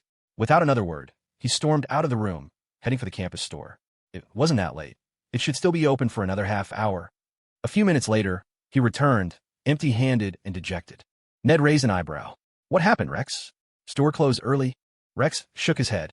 It was open. Ned was confused. If it was open, why hadn't he bought any? Felix was the first to connect the dots. Don't tell me they sold out, he said, surprised. I was just scrolling the school subreddit, and a couple of people have already posted about using pads as insoles. I bet everyone saw those posts and made a run on the store. They probably bought them out completely. Rex gave a bitter laugh. Not exactly. There was a huge line of guys waiting to buy them. But the cashier said there were only a few packs left, and if a girl had an emergency and the store was out, it would be a huge problem. So, they banned guys from buying anymore. Leo cracked up. He hadn't expected this year's freshmen to be so resourceful. They'd create a campus-wide sanitary pad shortage. Good thing he'd stocked up. Seeing Rex's crestfallen face, Leo grinned and swung open his locker, revealing a treasure trove of packaged pads. So Rex, you buying? Price just went up, though. $10 a pop now. You son of a bitch, you raised the price? Rex was stunned. He had been ready to surrender, to just pay Leo for a few to get him through the next day. He could buy his own after orientation tomorrow. But in the span of 10 minutes, Leo had turned into a full-blown price gouger. Leo shrugged. 15. You, this is highway robbery. 20. Dad, please, no more. I'll buy them. Seeing Rex finally cave, Leo laughed and handed him a pack. Rex reluctantly Venmo'd him $50, the transaction physically paining him. But then a glint appeared in Rex's eye. A plan was forming. He immediately sent Leo another $100. Leo, sell me 4 more. Leo looked up, baffled. Are your feet made of gold? 1 layer isn't enough. You need 2. Just give them to me. The money's already sent. Fine, fine. I gotta say, Rex, you're really leaning into the whole rich family's dumb son aesthetic. Leo handed over 4 more pads. Tossing his hair back, Rex finally revealed his scheme. While I was at the store, I saw a couple of guys from the dorms next to ours. They were in line too, but couldn't buy any just like me. He smirked. Those guys have serious athlete's foot, and they were complaining that the sweat was killing them. I'm gonna go over there right now and sell these for $35 apiece. Someone will definitely buy them. Leo could only marvel at the audacity. The kid was trying to become a scalper to recoup his losses. Rex swaggered out, pads in hand, on his way to the neighboring dorms. Felix sighed, a worried look on his face. Leo, maybe you should go easy on him in the future. I don't think he's ever had to deal with the real world. He actually thinks someone else is as willing as him to spend $35 on a single sanitary pad. Sheesh. Am I right? Leo rubbed his nose, feeling a little awkward. He hadn't expected Rex's mind to work in such strange ways. However, to the utter astonishment of the other 3 roommates, Rex returned 10 minutes later, beaming and triumphant. He was fanning himself with 2 crisp $100 bills. Leo's eyes widened in shock. What the hell? There's another whale in the dorms next door? Felix was dumbfounded. No way. Rex, you actually sold them. Yeah. At first, they all said only an idiot would pay $35 apiece. But then guess what? In the room across from them, there's this international student from Korea. Kid looked like he really couldn't handle the standard issue sneakers, so when he saw me selling, he bought my entire stock on the spot. Rex let out a disdainful laugh. Man, those rich kids from Seoul. All money and no sense. Leo just pursed his lips, thinking to himself that this was a classic case of the pot calling the kettle black. Lights out. The 4 boys of room 415 lay in their beds. Gone was the first night ritual of scrolling on their phones. The 6:30 a.m. wake-up call had swiftly beaten that habit out of them. After 10 minutes of silence, Rex suddenly spoke up. You guys asleep? I'm not tired at all. Me neither. Leo, Felix, and Ned replied in unison. I was dead tired this morning, Rex mused, but now I'm wide awake. Same here, Ned agreed. The 3 of them started chatting about the Korean student in the dorm across the hall. After a few minutes, they realized Leo had gone quiet after his initial response. Rex grew suspicious. Leo, why so quiet? You secretly texting Isabelle Thornton under the covers. Nonsense. Utter slander. Leo yelped, quickly hiding his phone. He had, in fact, been texting Isabelle. Right after lights out, she'd messaged him to say her roommates, Zoe and the others, were hungry, just as he'd predicted. She'd broken out the snacks he'd bought for her and shared them around. But there was no way he could let Rex and the guys know that, or the teasing would be merciless. He cleared his throat, feeling a pang of guilt. I was just researching. Sleep. And what did you find? Rex asked, his voice laced with doubt. Leo's mind raced, latching onto a random video he'd seen back in high school.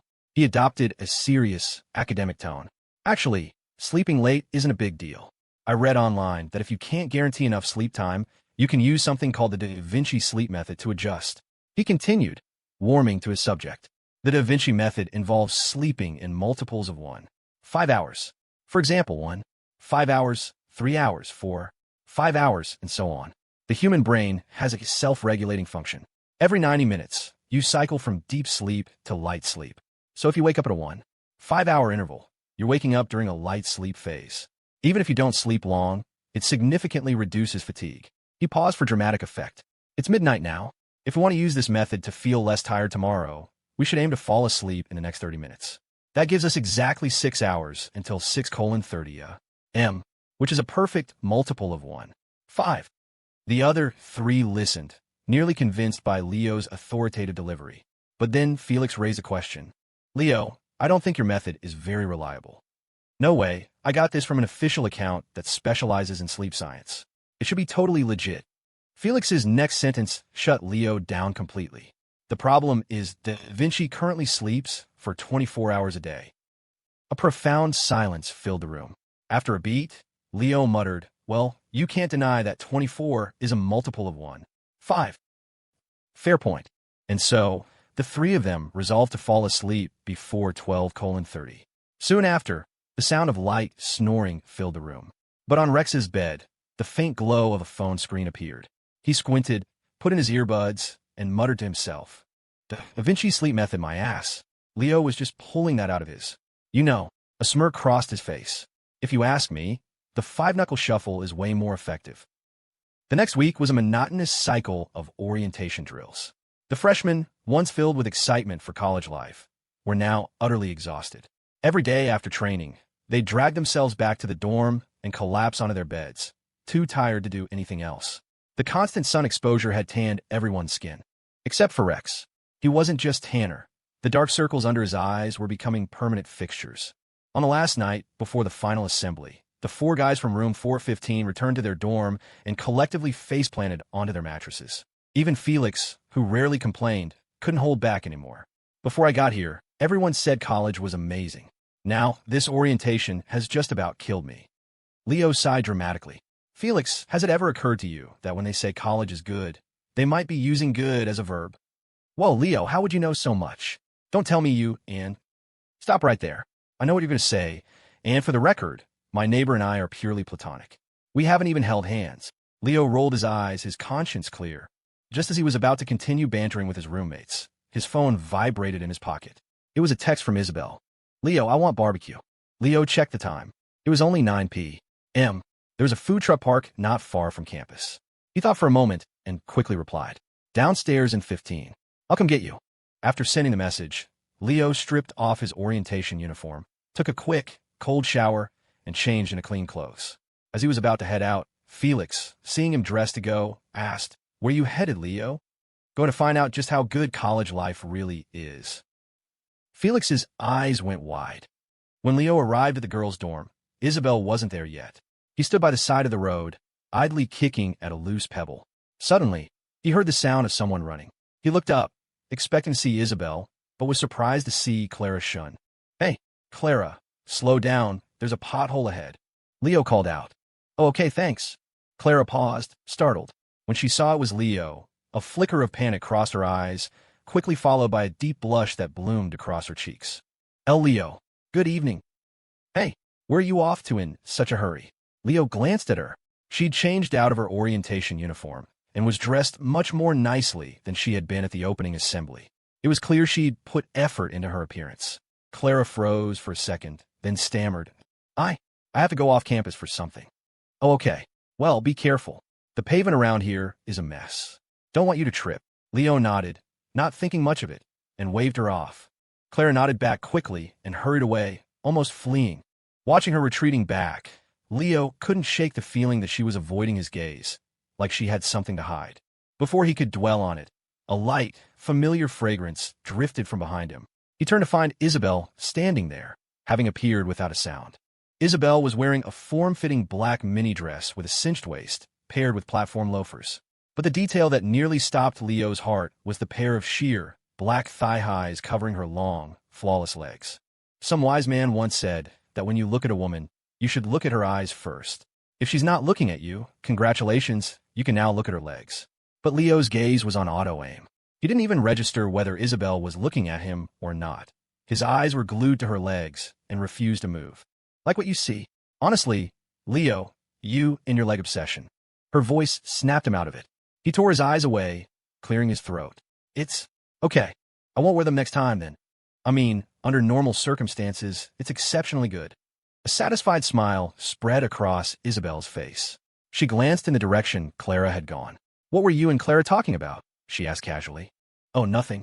She seemed to be in a rush to get off campus for something. I just told her to be careful. He added, but she looked like she didn't want me to know what was going on, so I didn't press it. Oh, Isabelle nodded. Their relationship with Clara was limited to polite greetings. If she didn't want to share her business, it wasn't their place to ask. Ever since orientation started, Leo and Isabelle hadn't left campus together. Now that they were walking out the main gates, there was a different kind of feeling in the air. Isabelle's gaze fell on a hotel across the street, her beautiful eyes sparkling. Leo, let's get a room tonight. Isabelle, if you want to go to the gaming lounge, just say you want to go to the gaming lounge. If people hear you asking to get a room, they're going to have a heart attack. Leo stumbled, nearly tripping over his own feet. This wasn't the first time she'd said that. The last time was in the Ozarks, and he'd almost gotten the wrong idea then, too. She didn't seem to care about the phrasing. It's the same thing, she huffed. Ahem, let's skip it tonight. The closing assembly for orientation is tomorrow morning, and we get the afternoon off. We can go home and play then. We can go. Home. Leo froze, realizing his slip of the tongue. Shit. He quickly corrected himself. I mean, we could go to your place and play. Oh. As they were talking, a black Maybach pulled up silently beside them. Leo glanced at the license plate and recognized it as Isabelle's family car. He looked at her, confused. The food truck park is close.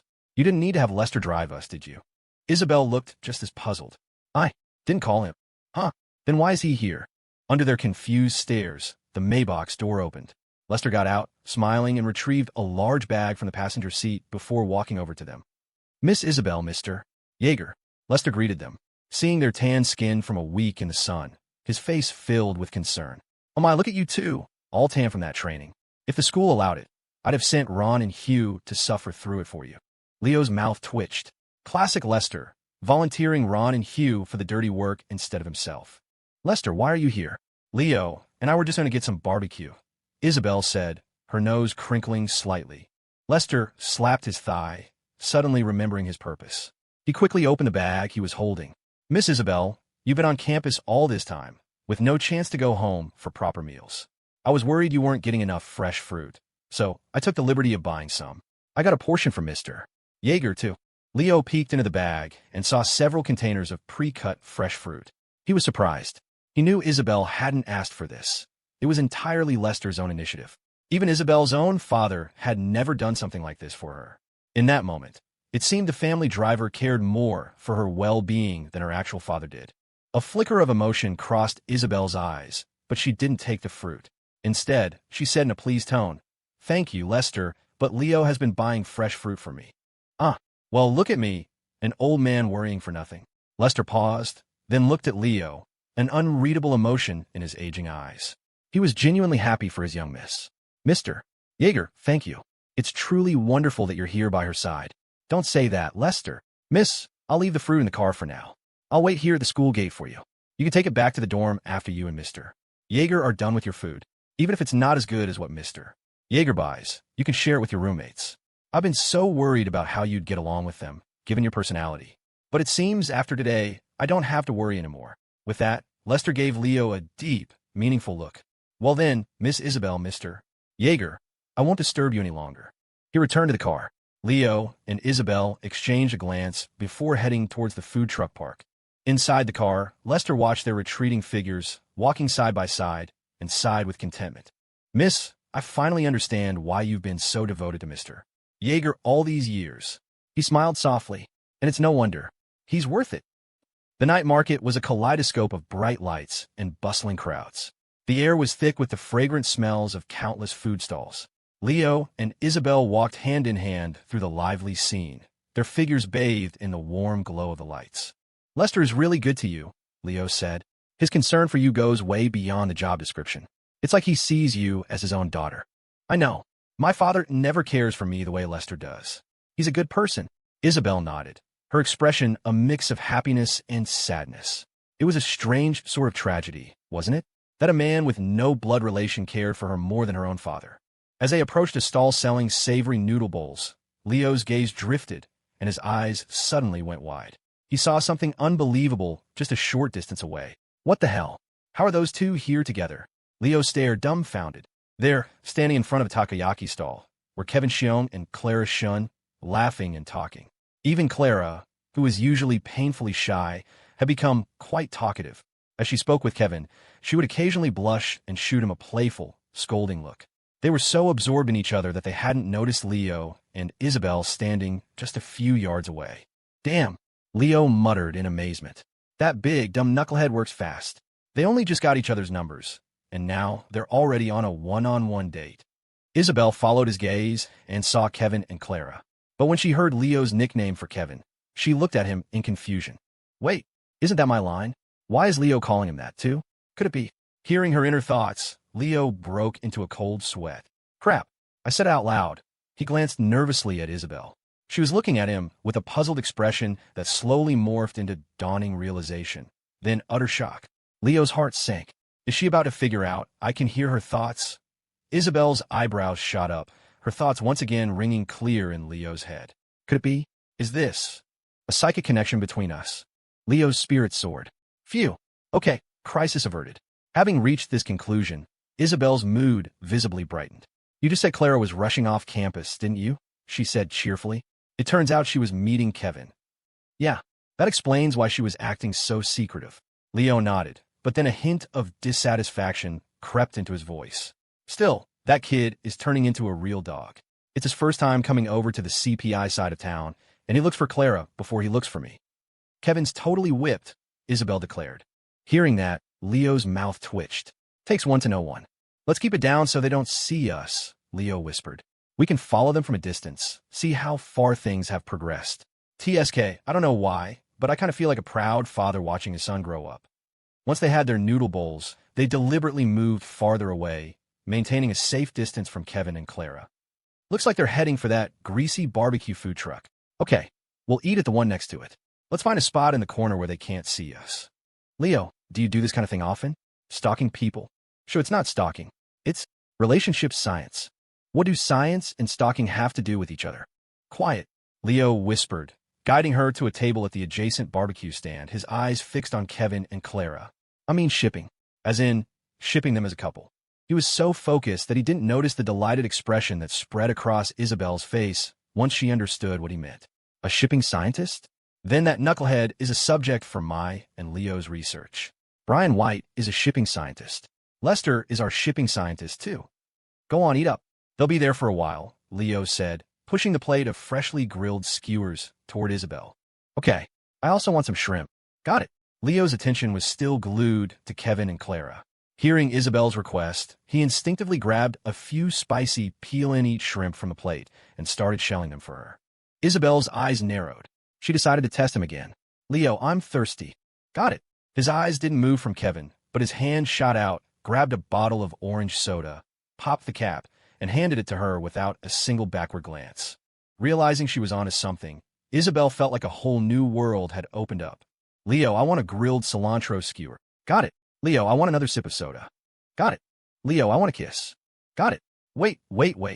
Leo suddenly sensed that something detrimental to their purely platonic neighborly status had slipped into the conversation.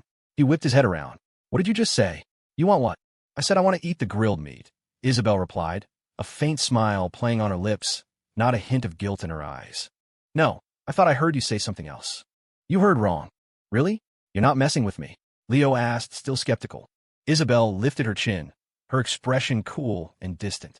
I'm an ice queen. I never lie. Oh, right. That's true. Leo's expression cleared, his eyes regaining their innocent sparkle.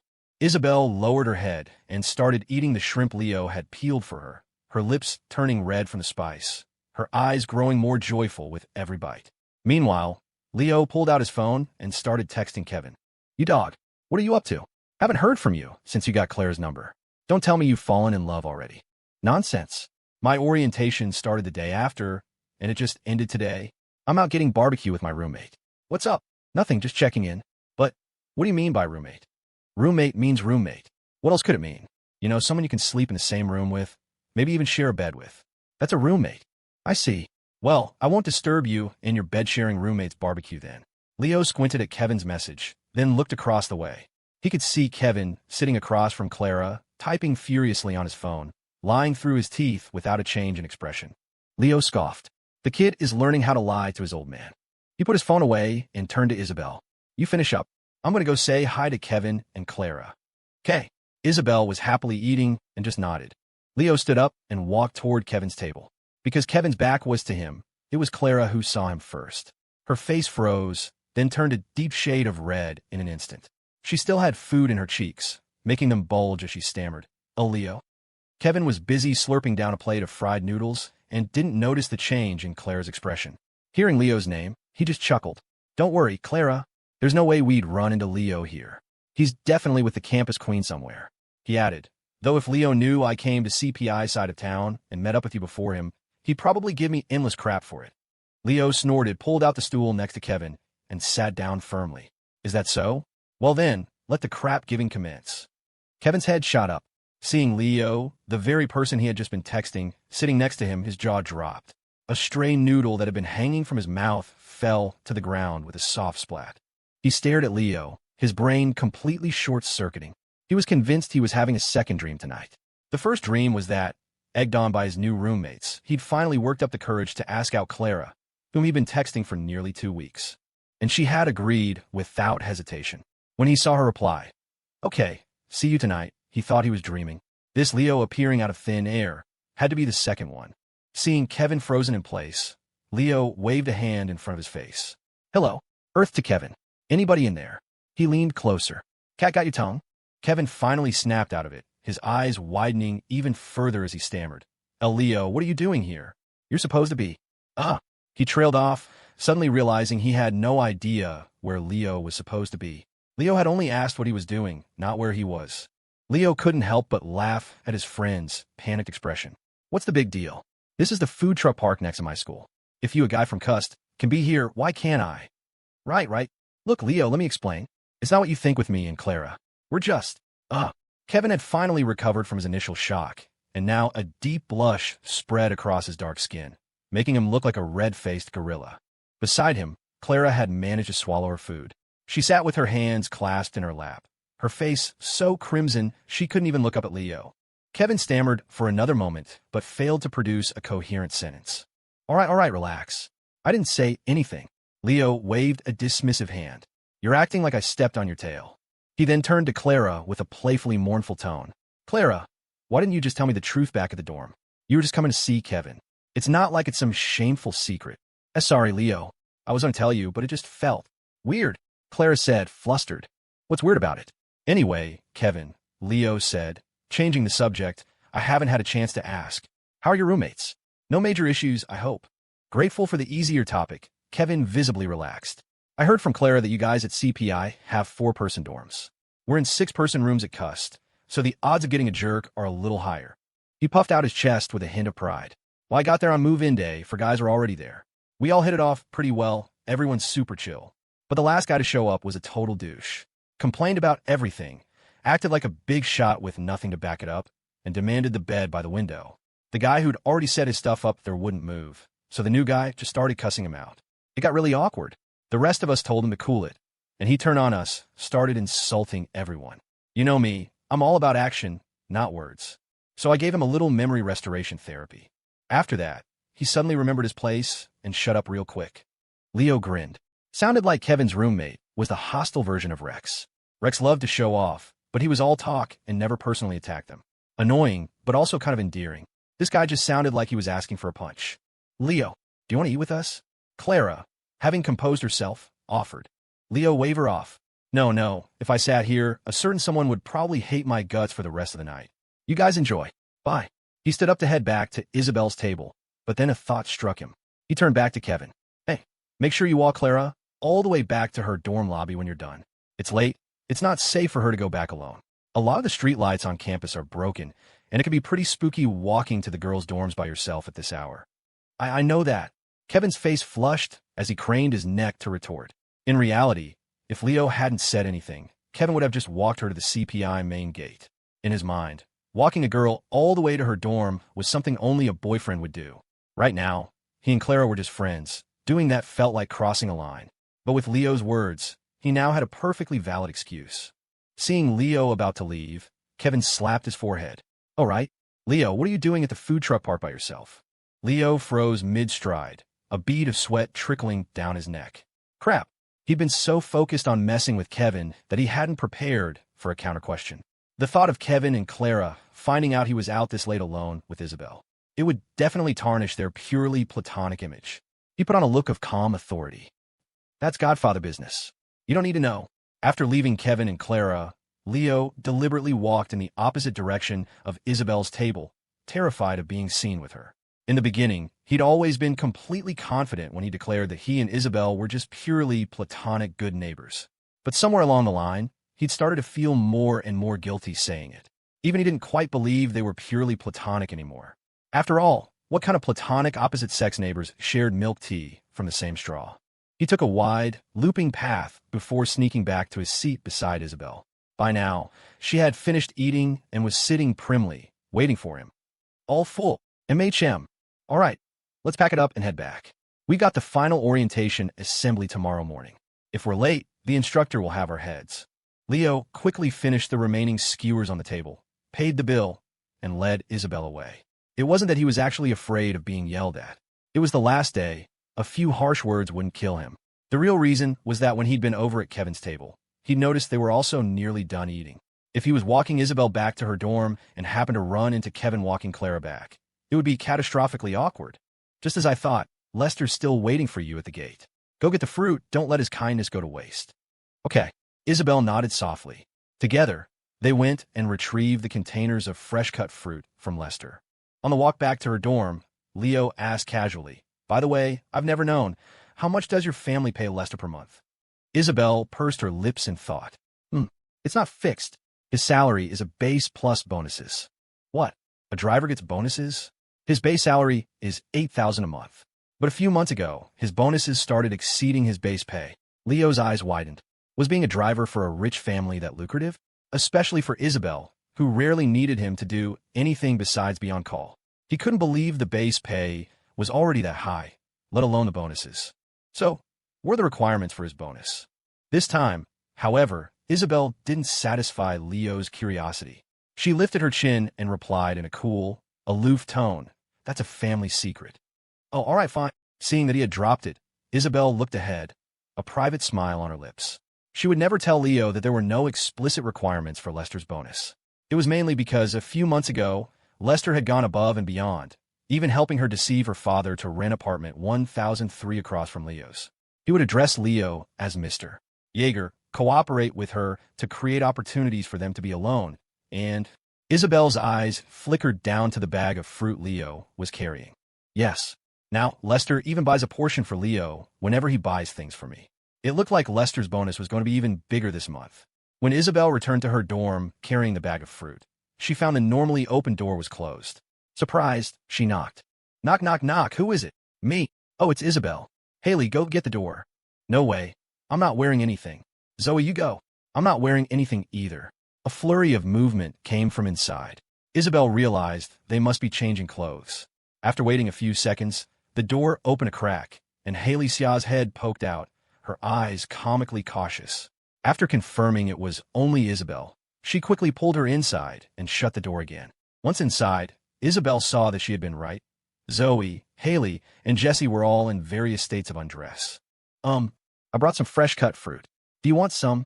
Ooh, did your man buy this for you again? Haley's eyes lit up, and she came over without a shred of self-consciousness, completely naked. Ever since the three of them had their one-on-one interactions with Leo, Haley had taken to calling him your man whenever she talked to Isabelle. At first, Isabelle would protest, saying Leo would get mad if he heard. But after a few days, she'd been worn down. Now, whenever Haley said it, she would feign ignorance. Haley, I don't know who you mean by my man. Leo, of course. This time was no different. Isabelle put on a cool expression. Haley, who is this my man you speak of? I used to think you were just aloof and a bit dense, but now I see you're doing it on purpose, Haley said, crossing her arms over her chest, which, while not as impressive as Zoe's, were still quite remarkable. You know exactly what I mean. You just pretend to be clueless so you can hear me say his name, don't you? Her little secret exposed, Isabelle's eyes darted around the room. I have no idea what you're talking about. I'm going to the bathroom. Keep playing dumb. Hey, do you have any more Band-Aids? Zoe, and I need to make X's tomorrow morning. It'll be super awkward if we go braless, and start sweating. There are a few more in my cabinet. Awesome. Haley bounced over to Isabelle's cabinet, grabbed the Band-Aids, and held them up to her chest, measuring. A satisfied smile spread across her face. The sight made Isabelle blush. When Leo had given her a box of Band-Aids and told her to bring them back to the dorm for making X's, she had been completely clueless. It wasn't until 2 days into orientation, when Haley and Zoe were complaining about how suffocating it was to wear a bra under the uniform in 100-degree weather, that she understood.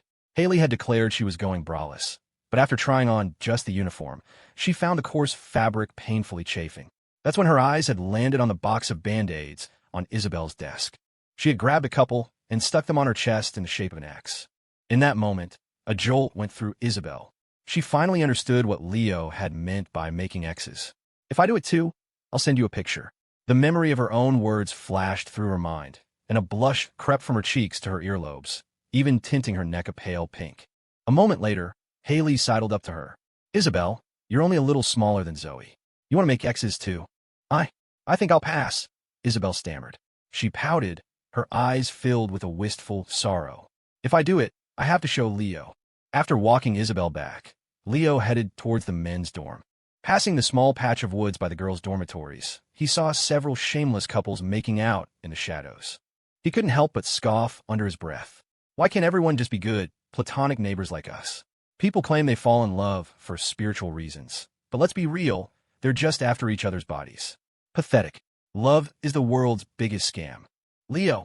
Huh. Leo turned to see Kevin hurrying up behind him. I thought that was you, Kevin said, catching up. What are you still doing out? I thought you'd be back in the dorm by now. Ahem, just taking a stroll? Leo coughed and asked, weren't you supposed to walk Clara to her dorm lobby? What are you doing here? I was going to, but we ran into her roommates before we got there. She was afraid they'd start teasing her, so she said goodbye and went with them. Kevin scratched his head and sighed, but then he looked puzzled. Hey, how do you know I didn't walk her all the way to the lobby? Lucky guess. Leo felt a bead of sweat. Why is Kevin so sharp all of a sudden? He quickly changed the subject. You've gotten bold, man. Asking Clara out to eat already. Things are moving pretty fast, huh? And not really. We've just been texting and we're at different schools. I was worried that if we only ever talked on the phone, we'd eventually run out of things to say. So, have you confessed yet? Confessed? Of course not. Kevin looked shocked and shook his head vehemently. Leo, you're my boy, so I won't hide it from you. I really like Clara, but right now we're just at the stage of texting and occasionally getting food together. I have no idea if she even likes me back. Dude, are you dense? If she didn't like you, why would she have asked me for your number? I know, but it just feels forced. I mean, why would she like me out of nowhere? The only time we really interacted before this was when we were selling stuff back in the Ozarks. He added sheepishly, honestly, back then, I thought she might have a crush on you. You're better looking and way smoother with words. No way. A girl with Clara's personality would never fall for me. And don't sell yourself short. Even if she's not at the love stage yet, she definitely has a good impression of you. Otherwise, she wouldn't have asked about you, texted you every day, and agreed to meet up. As for why, I'm betting it's because you protected her that day in the Black Fork region. Kevin nodded, a goofy smile spreading across his face at the thought of Clara. After discussing Clara, Leo's tone turned serious. We're probably running low on video backlog, right? Yeah, we only have 5 videos left. At our current pace of 1 every 3 days, that gives us about 2 more weeks max. A worried expression crossed Kevin's face. Although their channel was still bringing in over $100 a day, it was entirely dependent on their consistent updates. The moment they stopped posting new content, their revenue would be cut in half, and the platform's algorithm would slowly stop recommending their videos until the income dried up completely. And right now, there was no way for them to film anything new. Slow down the posting schedule. Stretch it to 1 video every 4 days. Let's buy as much time as we can, Leo said, rubbing his chin. Ever since seeing Chatter Tea, the idea of starting his own business had taken root in his mind. He just had no idea where to begin. Tion Xia, the owner of Chatter Tea, had built a successful brand in college, but that was thanks to his vision and talent. It was also undeniable that he had started years ago when the market wasn't nearly as saturated. For a college student to try and build something on that scale now will be playing on legendary difficulty. Okay, you're the boss. Well, I gotta head back, Kevin said, waving. Clara told me your school doesn't have a curfew, but ours locks the dorms at 11 p.m. If you're not back by then, the RAs lock you out for the night. With a final wave, Kevin departed. The next morning, all the freshmen of Crestview Polytechnic gathered on the main field for the final orientation assembly. They stood in neat, orderly ranks, all clad in their camouflage uniforms, resembling a vast sea of green. At the head instructor's command, shouted through a megaphone, the final review drills began. 2 hours later, the drills were over. Then came the most grueling part of the day, speeches. The head instructor spoke. The university leadership spoke. A freshman representative spoke. The whole process dragged on from 7 a.m. until 10:30, with the sun beating down on their heads, drenching everyone in sweat. "Oh my God, I thought I was done with this crap after high school graduation," Rex grumbled, fanning himself with his cap. He was careful to keep his voice low, afraid the instructor sitting cross-legged in front of them might hear. "I can't believe I came to college just to sit through even longer assemblies." Leo was sweltering. He glanced worriedly at Isabelle, who was sitting a few rows ahead of him. She was also flushed, constantly dabbing at her face with a tissue. The boys sitting near her weren't paying any attention to the speaker on the stage. A few of the more shameless ones were staring intently at the used tissue in her hand, looking as if they were ready to pounce the second she dropped it. Jesus, these guys are freaks, Leo thought, scowling. Even I, a self-proclaimed perv, think they're freaks. Thankfully, the freshman representative finally finished his speech. The head instructor then announced the start of the student talent show. At last, the boys' attention shifted from Isabelle to the stage. By now, a number of upperclassmen who had arrived early for move-in had already claimed prime spots in the bleachers, all eagerly awaiting the performances of this year's freshman girls. "I've been seeing TikToks from other universities' orientations," Rex said, rubbing his hands together in anticipation. "A lot of girls get up and do these really hot dances. I wonder if we'll get anything like that here." Leo shot him a sideways glance. "This is your chance, Rex.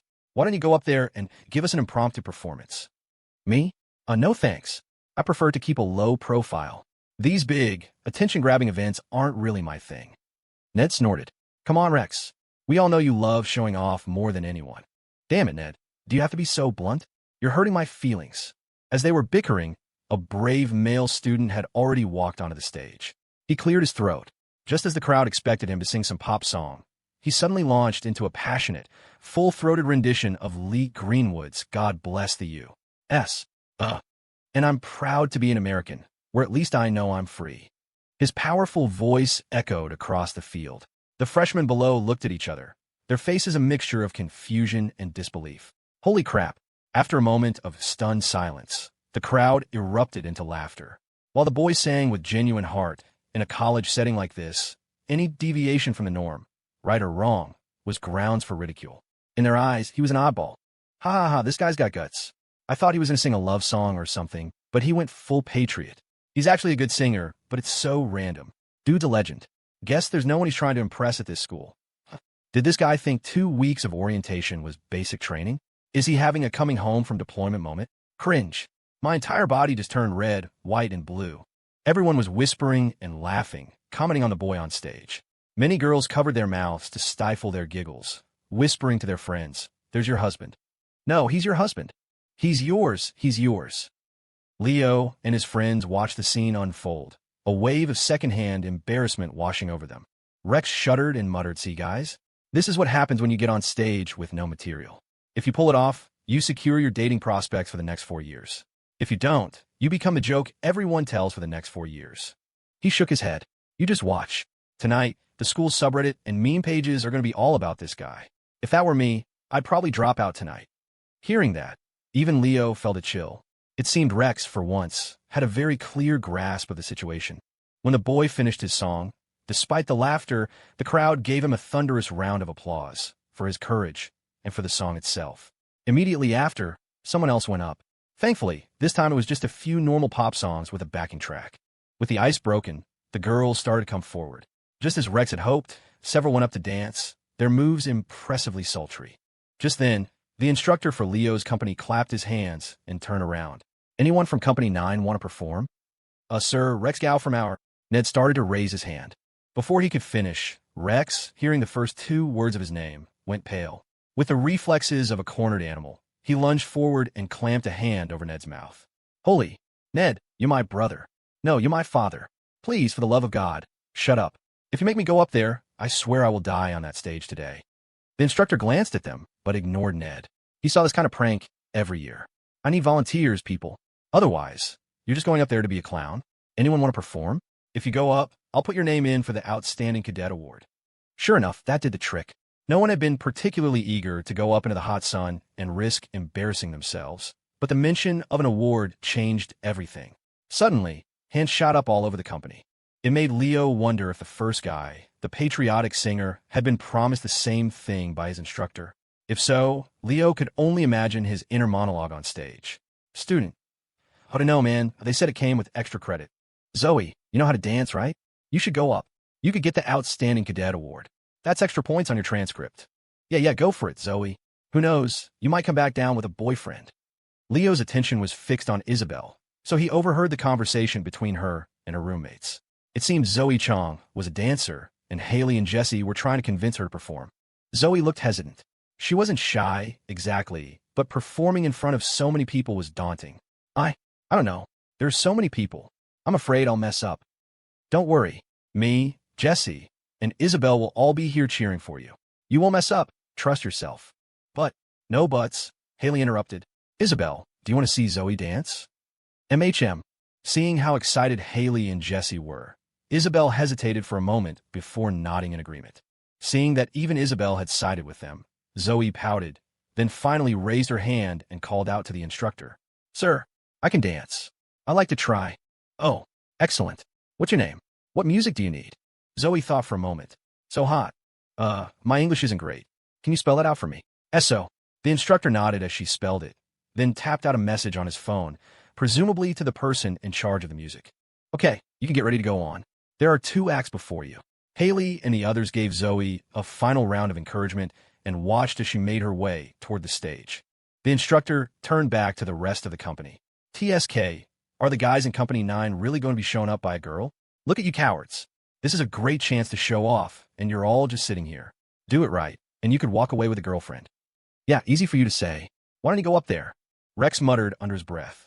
Meanwhile, Felix was staring at Zoe's retreating back, his body practically vibrating with excitement. Well, I had no idea Zoe could dance.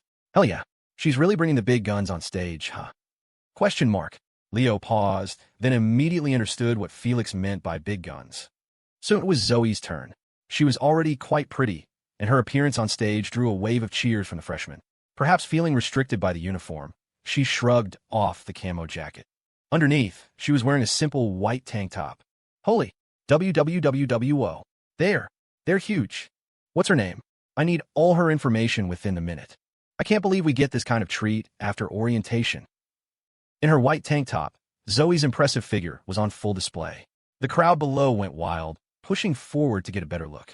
Felix was so mesmerized he shot up and sprinted to the very front of the stage, completely ignoring the instructor yelling at him to get back. As Zoe's roommates, Haley and Jesse stared, their eyes wide with shock at her boldness.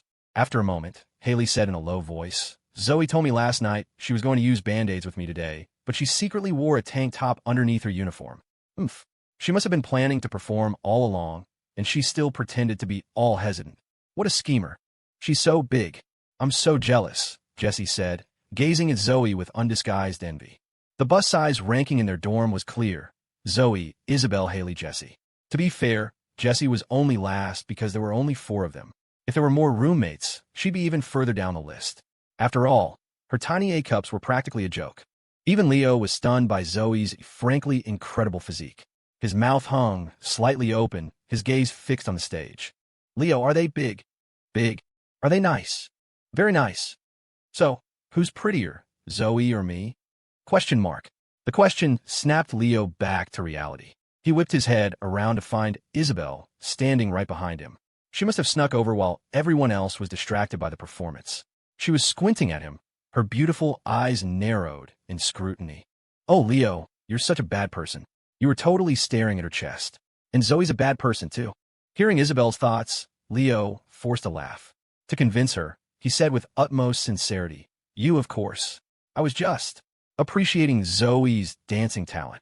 Isabelle glanced at him, her expression unreadable. Is that so? She said flatly. Then she leaned in closer. You look at mine too, don't you?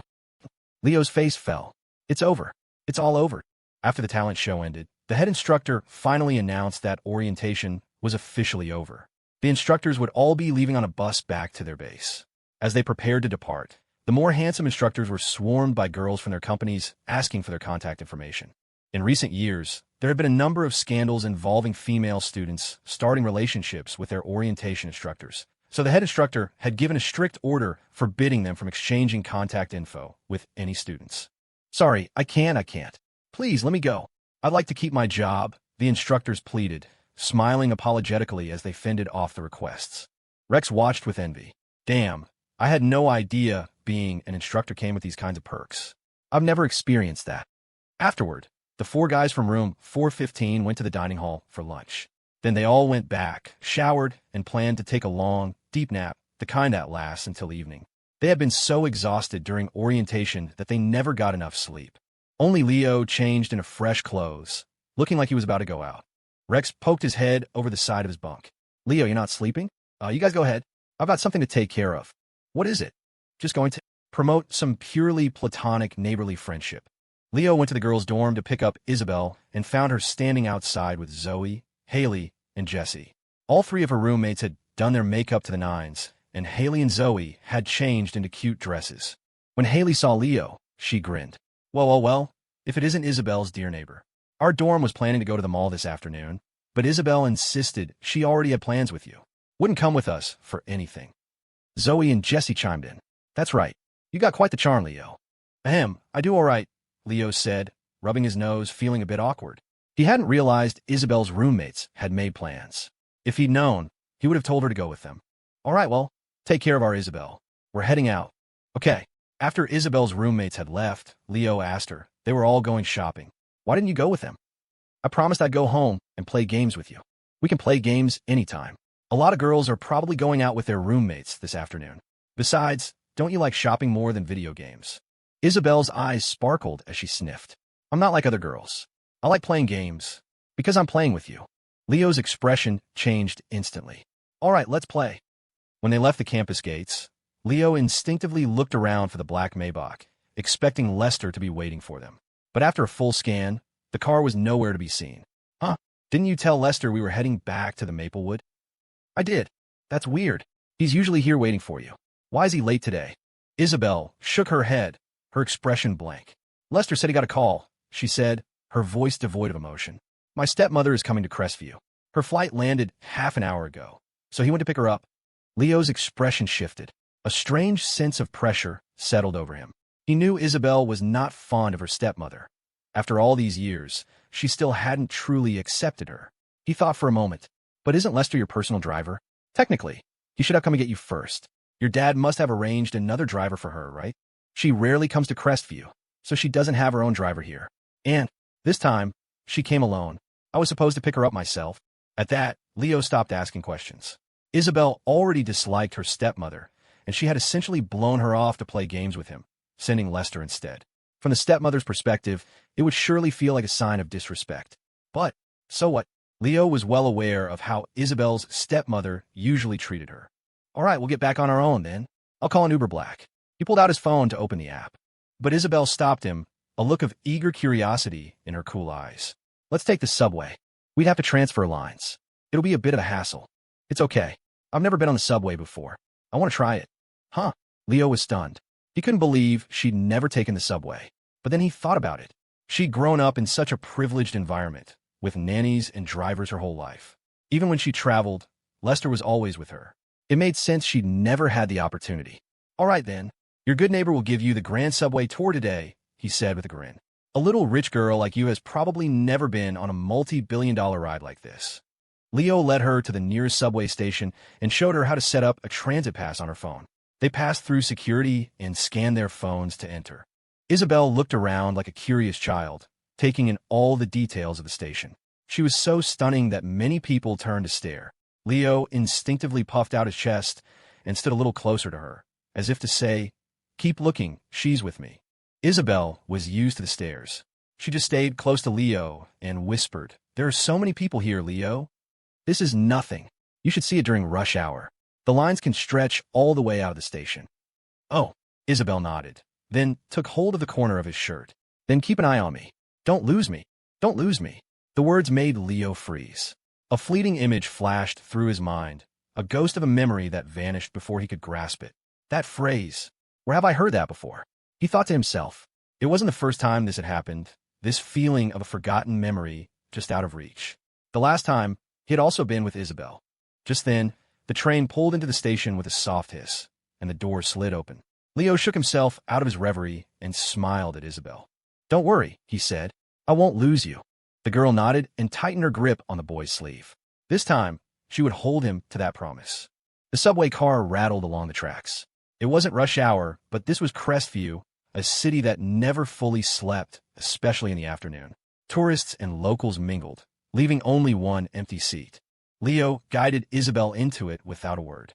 He grabbed a handrail and stood in front of her. It was a strategic position.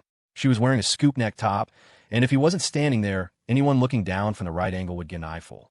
An eyeful of, say, a white lace bra. To prevent such a tragedy, Leo tearfully took on the burden himself. He was a martyr for decency. "Leo, why are you staring at me?" Isabelle looked up for the third time. Unlike the other passengers lost in their phones, scrolling through TikToks, or reading on their Kindles, Leo was just looking at her. His eyes were half-lidded, a smirk threatening to break free. Leo's brow furrowed. "What are you talking about? I'm not looking at you. Don't be so self-absorbed. But your eyes are on me. My eyes are on you, but that doesn't mean I'm looking at you. There's a difference." He delivered the nonsense with the deadpan seriousness of a philosopher, not even a hint of a blush on his face anymore. He was getting good at this. Isabelle's lips pressed into a thin line. A flicker of understanding crossed her face, and she nonchalantly pulled the collar of her shirt up a little higher. TSK. Leo saw the gesture and knew he'd been found out. He sighed and finally pulled out his own phone. Fine. If he couldn't look, nobody could. Equality for all. The trip from the University of Crestview to the Maplewood was long. 8 stops, a transfer to the 2 line, then another 7 stops. After the transfer, Leo finally got a seat next to her. The moment he sat down, her scent, a soft, floral fragrance, washed over him. It was intoxicating. Leo scrolled through his phone with one hand, his entire being focused on the delicate perfume wafting from the girl beside him. He'd ridden the subway for years, but this was the first time he truly appreciated the billion-dollar transportation system. Suddenly, a TikTok with 132,000 likes popped onto his screen. "What does it taste like to kiss a girl?" Leo heard the opening line and swiped past it with a vengeance. "What a load of crap," he muttered. "How am I supposed to know? I don't have a girlfriend. I thought the algorithm was supposed to be smart. Can't it figure out I'm single? Always pushing this stuff on me. 1 star. A moment later, Isabelle's voice drifted over, cool and clear. "It tastes like wine." Huh. Leo froze, a confused look on his face. "How would you know? It's not like you've ever kissed." "Oh, let me guess, you saw it on some forum, right?" He immediately assumed he knew the source of her knowledge. "You can't believe everything you read online, you know? People just make stuff up for clout." "Oh," she said quietly. "You idiot, Leo," she thought. "Our first kiss tasted like wine." Leo frowned, wondering why she sounded so certain. He was just about to connect the dots when the automated announcement chimed through the car. "Next stop. That's us," Leo said, shaking off the thought. "We've still got a few blocks to walk to get to the Maplewood." "Okay." The moment they stepped out of the station, a wall of heat hit them. As Isabelle smoothed out her skirt, she saw a little boy walk past, happily licking a soft-serve ice cream cone. Her eyes lit up. She pointed. "Leo, I want ice cream." "That's for little kids." "How old are you anyway?" Isabelle pouted, her usual cool expression replaced with defiance. "I'm only 216 months old." Leo blinked. "Huh." Then he broke into a laugh. "All right, fine. I'll buy it. For the 216-month-old baby. Ever since you got to college and made friends with your roommates, you've picked up a whole new arsenal of arguments. Which one taught you that line?" "Haley Xia told me not to tell you." "Got it," Leo said with a grin.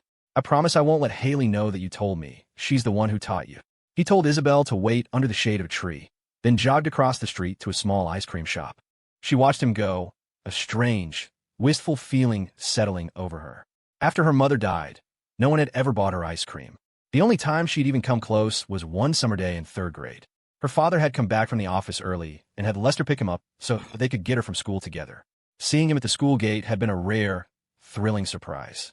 All the other kids were being treated to ice cream by their parents. Bolstered by her father's presence, she had worked up the courage to ask for something for the first time. "Dad, can I have some ice cream?" "Ice." His phone vibrated before he could finish. It was work. She waited patiently, certain he would buy it for her as soon as he hung up. But after 5 minutes, his call ended, and his expression was dark.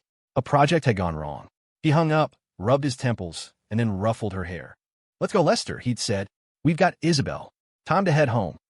She had just stared at him, the bright expectation in her eyes dimming to a familiar gray. 5 minutes. All it took was a 5-minute phone call for him to forget. After that day, she never asked him for anything again. She never asked anyone for anything again. She hated that feeling of being unintentionally ignored, of a forgotten refusal. Until just now, on a whim, she had asked Leo for ice cream. Even though he'd teased her about it being for kids, she saw that he was already scanning the street for a shop before he'd even finished his sentence. A small smile touched Isabelle's lips, sending ripples through her heart. "Here you go, matcha," Leo said, handing the cone to her before taking a big lick of his own ube-flavored one. Isabelle took it, tasted it, her face a mask of indifference. Then, her eyes drifted to the purple cone in his other hand. Leo saw her gaze and instinctively took a step back, shielding his ice cream like a precious treasure. "I already licked it. No takebacks. Besides, that little kid was eating matcha, so I got you matcha. Think carefully before you speak, or I might start to think you have some unneighborly intentions." Isabelle's cool expression didn't waver. Her next words were a bombshell. "Leo, I'm suddenly feeling a little unneighborly." Leo shifted. The hand holding his ice cream cone suddenly felt like it had a mind of its own. "Weird. Why do I suddenly want to give her my ice cream? It must be my hand that's feeling unneighborly. This has nothing to do with me." Having successfully absolved himself of all responsibility, Leo reluctantly extended his ube cone to Isabelle. Fine. You can have it. You're the 216-month-old baby. I won't argue with you." "Okay, then you can have my matcha," she said, her tone implying great benevolence. "See, Leo? I'm a good person, too." And just like that, they swapped ice cream cones, a gesture so natural that the passersby on the busy street assumed they were just another college couple. Only they themselves clung to the flimsy label of purely platonic good neighbors. Phew, finally home. Leo sighed as he stepped into Isabelle's apartment, 1003. He slipped into the slippers she kept for him, grabbed the remote, and turned on the air conditioning, all in one fluid motion. Isabelle watched him, her expressionless face betraying nothing. "Leo, this is my apartment. Did you just say you were home?" Leo froze. He fell silent for a long moment before offering a weak defense. "My home is in the Maplewood. Your home is in the Maplewood. When I said home, I meant the Maplewood. So it doesn't matter where we are. It's all my home." Liar. After tidying up, Isabelle drew the curtains while Leo fired up the projector and plugged in the game controllers. The real reason they had come back to the Maplewood was, of course, to play games, even if the game itself wasn't really the point for either of them. They started with a few rounds of Fireboy and Watergirl for old time's sake, but it quickly grew stale. They played it so many times, they could probably beat the levels with their eyes closed. They spent the next 2.5 hours battling it out in Bleach versus Naruto. When Leo came back from the bathroom, he glanced at the time. It was almost 6. "We should pack it up. It'll take an hour to get back to campus." "I'm not done playing," Isabelle mumbled, her lips forming a slight pout. Leo pulled open the curtains and shut down the projector. "We can play next week. It's just a game. Once classes officially start tomorrow, I'll find out where the computer lab is. We can go there when we have a break during the week." She shook her head coolly. "Playing at school isn't as fun as playing at home." "What's the difference?" "It's different," she insisted. Leo couldn't figure out what the difference was, but before he could press her, she said, "Leo, my calves hurt." Probably from all the walking during orientation week," he reasoned. "When I worked part-time sorting packages at the warehouse, my arms and legs always ached. One of the old-timers there taught me a few massage techniques." He paused, then asked tentatively, "So, you want me to, give them a rub?" "Okay." She agreed in a heartbeat, then seemed to reconsider, as if she'd been too eager. She bit her lip and added quietly, "As a good neighbor, it's not too much to ask for you to massage my legs." Of course not," Leo said, a corner of his mouth twitching. "Right? Not too much to ask." One of these days, she was going to lure him into her bed and say, "As good neighbors, it's not too much to ask for us to share a bed, right?" The devious, conniving woman. "Is the pressure okay?" "It feels good." A faint blush crept up Isabelle's cheeks. She was sitting sideways on the sofa, her calf resting on Leo's lap as his hands worked the muscles. With every squeeze, a pleasant, tingling sensation spread through her. Leo's own breathing grew a little heavier. Isabelle was wearing white knee-high socks, and he was massaging her leg right through the soft fabric. "Damn, Somehow, doing this through the socks feels even more intense than touching her skin directly. His heart hammered against his ribs as his mind began to wander. Just then, his phone vibrated in his pocket. He continued to knead her calf with one hand while he answered the call with the other. It was P5.She. A company had reached out, offering them $1,500 and 10 free units of their product to feature in their next video. Leo thought for a moment. We can't take anything on right now, but don't turn them down completely. Tell them our brand partnerships are booked solid for the next 2 weeks, and they should check back then. I can do that, but what if they actually do check back in 2 weeks? Well, Leo hesitated, and the hand massaging Isabelle's leg unconsciously tightened. She let out a soft gasp of pain. She looked up at him, her eyes filled with a wounded expression. Leo's face softened with apology, and he immediately eased the pressure. Hello? Leo, you still there? Oh, yes, sorry. I was thinking, didn't I tell you I was already working on a new business idea? In 2 weeks, I'll definitely have something concrete. I'll handle it then. Okay, got it. By the way, remember how we started seeing a bunch of copycats those last few days in the Black Fork region? Could you ask Clara to call her family and see if those guys are still making the rounds? Why? You think if they're gone, we can make a comeback? Kevin asked, confused. No way, Leo shot back. We're in school. We don't have time for that. All right, I'll ask Clara. I'm actually on my way to see her now. You dog. Leo grumbled, hanging up. He turned back to Isabelle, who was still sitting beside him. Feeling better? It never really hurt in the first place. Hey, you were the one who said your leg hurt. You were the one who said it wasn't too much to ask for a neighbor to help. Isabelle bit her lip, her eyes glistening. I said my calf hurt. Your hand is almost on my butt. What? Startled, Leo looked down. The white sock on her leg had been worked all the way down her heel, and his hand, without him even realizing it, had traveled from her calf all the way up past her knee. She was pressing down on the hem of her skirt with both hands. While it wasn't as bad as she made it sound, his hand was definitely in a foul play zone. The sight shocked him into snatching his hand back. Ahem, sorry. I was on the phone with Kevin. I wasn't paying attention. You talk on the phone with your mouth, not your hands, she mumbled, her watery gaze a perfect 5/10 accusation and 5/10 shy flirtation. Leo rubbed his nose, embarrassed. It was hard to explain to her that when a guy is on the phone, his hands develop a life of their own. If he'd been standing next to a wall with peeling paint, he could have stripped the whole thing bare in an hour-long call without even noticing. He gave up trying to explain. He looked down at his hand, which still felt warm from her skin. Come to think of it, without the sock in the way, the feel of her skin was so. Damn, that was smooth. Ding. The elevator reached the ground floor, and the doors slid open. Isabelle stepped out first. Leo, still inside, stared at the socks on her legs and gulped. He could have sworn he saw a loose thread on the brand-new fabric where his hand had been. Leo, are you coming? Isabelle asked, noticing he was still frozen in the elevator. Ahem, yeah, coming. Just thinking about something. Isabelle's face was unreadable. Really? You sure you weren't just staring at my socks? Umph. Leo pressed his lips together and said nothing. They walked out of the building in a shared, comfortable silence. Just as they reached the curb, a black Maybach with a license plate of all 6s pulled up. Leo raised an eyebrow. Hey, Lester's here. Isabelle seemed just as surprised. Lester, in the driver's seat, saw them and quickly got out, jogging over. For once, the permanent smile on his face was subdued. He hesitated before greeting them. Miss, young Master Jaeger. He glanced at Isabelle with a troubled expression. Miss, I picked up Madame Thornton at the airport. She was not pleased that you weren't there to meet her. Oh, the news of her stepmother's displeasure didn't seem to affect Isabelle at all. To her, whether Sharon Thornton was happy or not was completely irrelevant. Lester gave a wry smile, having expected this reaction. Miss, she came all the way to Crestview by herself, even while pregnant. Your father specifically instructed me to ensure her safety. He trailed off, then continued. Also, she told me she wants to have dinner with you tonight.